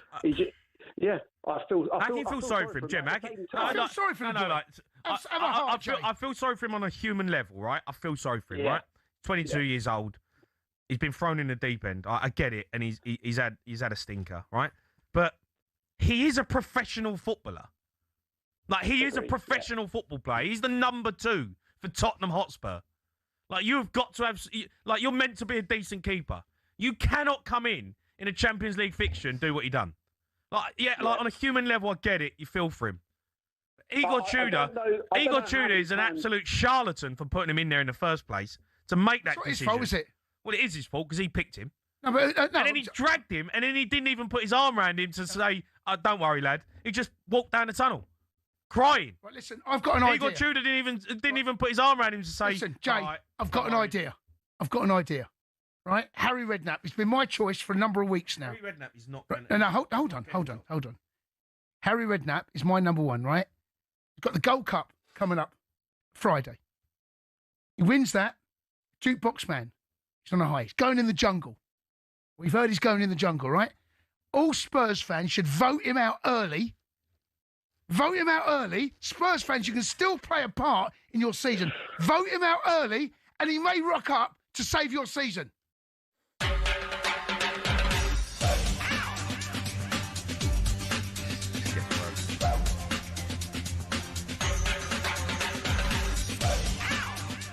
honestly.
Don't rock the jukebox. Wanna hear some Jones? 'Cause my heart ain't ready. Good morning to you. Welcome back to talkSPORT Breakfast with Arnold Clark's Rewards event. You can get £500 off your next car this week only. Get in there. Good morning. We're live from Cheltenham Racecourse. It's all getting underway. You can see the bookies getting their stalls all set up now out there next to the course. The horses have been going up and down, getting themselves a wee warm-up, a wee gallop. Yep. You love it, Harry. This is your playground. Absolutely. And bookies have got big satchels full of cash today after yesterday because they'd have had a decent day yesterday. 66 to 1 winner. How many people bet that? You know, one or two people, couple of quid on it. Hopefully the punters win today. Hopefully Take all the the money off the bookies. Let's do it today. Yes. We've had all the tips, more to come here on talkSPORT Breakfast. Alan Brazil, by the way, is just having another day's rest. Don't worry, he'll be back to you tomorrow. Yes, Spaddy at the Cotswolds. He's actually got a towel round his head right now as we speak and a face mask on. So Alan Brazil back with you tomorrow for Gold Cup Day here on talkSPORT Breakfast, which is brilliant. Harry, it's been a treat to have you with us today. Thank you. To finish the show, we've got some messages from one of your former superstar players. Harry, it's Crouchy. Just wishing you all the best, mate, for the Gold Cup. I know you've got more pressing matters at the moment. Gold Cup is obviously very, very important, so good luck for that. But Tottenham could do with you back, mate. I am available, sitting next to Nico and Jermain now, and we can get the old band back together. You just let me know, and we'll be there. See you soon, mate. Wood, Crouchy, Defoe, Cranchar. My first three signings. Cranchar, lovely. Jamie O'Hara, what a boy. Jamie's back. They're all in there. You would love to get the band back together. Oh, I'd get a few of the old faces. I'd have Tim Sherwood around and people back at the club. Do you know what, Harry? I love your appetite for doing everything. Like, you're a yes man. You know, people just do things. Oh, absolutely. I said all along, if anybody had rung me, you know, even it could be any club. And I'd pack up all what I'm doing and I've got a good gig, to be honest. I do lots of stuff.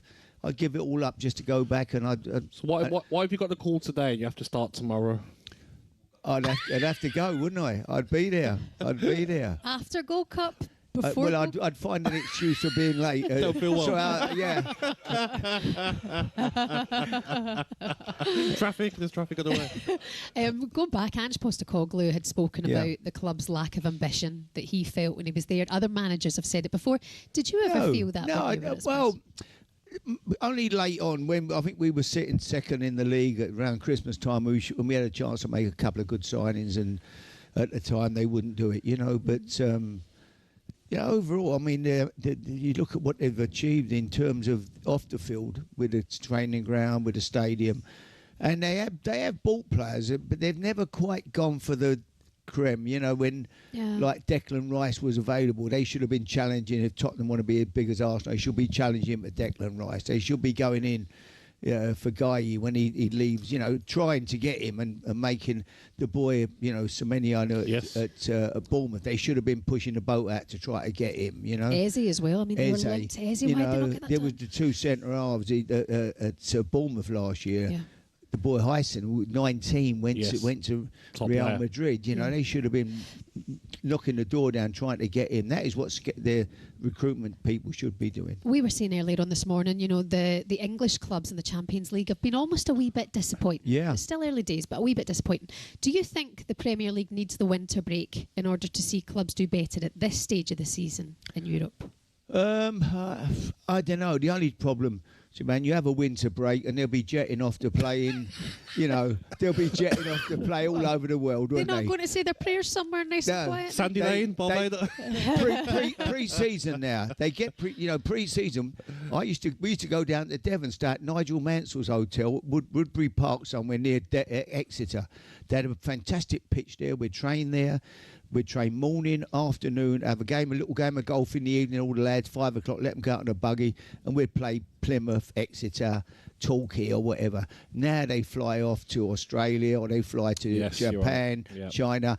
The worst preparation, look at the world, even the world, you know, money, the World Cup, whatever it was called this year, the World Club Championship. World Cup, You know, look at what a way really to prepare for a season. Yeah. No wonder the players are feeling tired. Didn't Spurs fly straight after the season? Was it to Australia? Yeah, but it'll be United money. as well, It'll be Yeah. money. As It'll a player, money. you'd be It's like, come on. It's not about, they wouldn't even be interested in the preparation of the No. players. It's all about money. Yes. We can make big money if we go and play in a tournament somewhere. We're going to knacker the players probably, but it's not important. you Spot know? on. Thoughts on Arsenal? Do you think they're going to win the league? I mean, Yes. John Obi Mikel said yesterday here on I think the talkSPORT. absolute certainties. Certs to win the league. Okay. They've got the best squad. Will They- you be they impressed could- with Arsenal, the way they've gone about winning the league? Well, they used to sing 1-0 to the Arsenal, didn't they? Back in George's day when he was winning trophies. You know, George Graham, he was an amazing manager. But no, they'll win it. And Is it more how Arsenal win it, or is it because Manchester City will drop points as well? yeah, I think Man City will drop a few. They're not as good as they were. No. They're not the team they were a few years ago. I mean, they were incredible, weren't they? And they're still the second best team, I think. But I think Arsenal at the moment, and Spurs fans would hate hearing that, I'm sure, but they are at the moment. They could win everything. I mean, they're in the Carabao Cup final. They got the FA Cup. You know, they're probably favourites for the Champions League. Well, maybe not after last night. Do you think there's anything in Pep Guardiola's future? Could you predict what might happen I for think him? at the Pep end of the might season? decide. He might, you know, listen. What a player. People don't realise what a footballer he was. He was incredible. Centre mid. I heard the old president of Barcelona recently, and he said, I once saw him give the ball away. You know, he was that good. He said he was fantastic. And he's been an amazing manager. I think he might feel he's done what he can do there. It might be time, he'd have a year off, play plenty of golf, and he'd probably come back strong and have a go somewhere else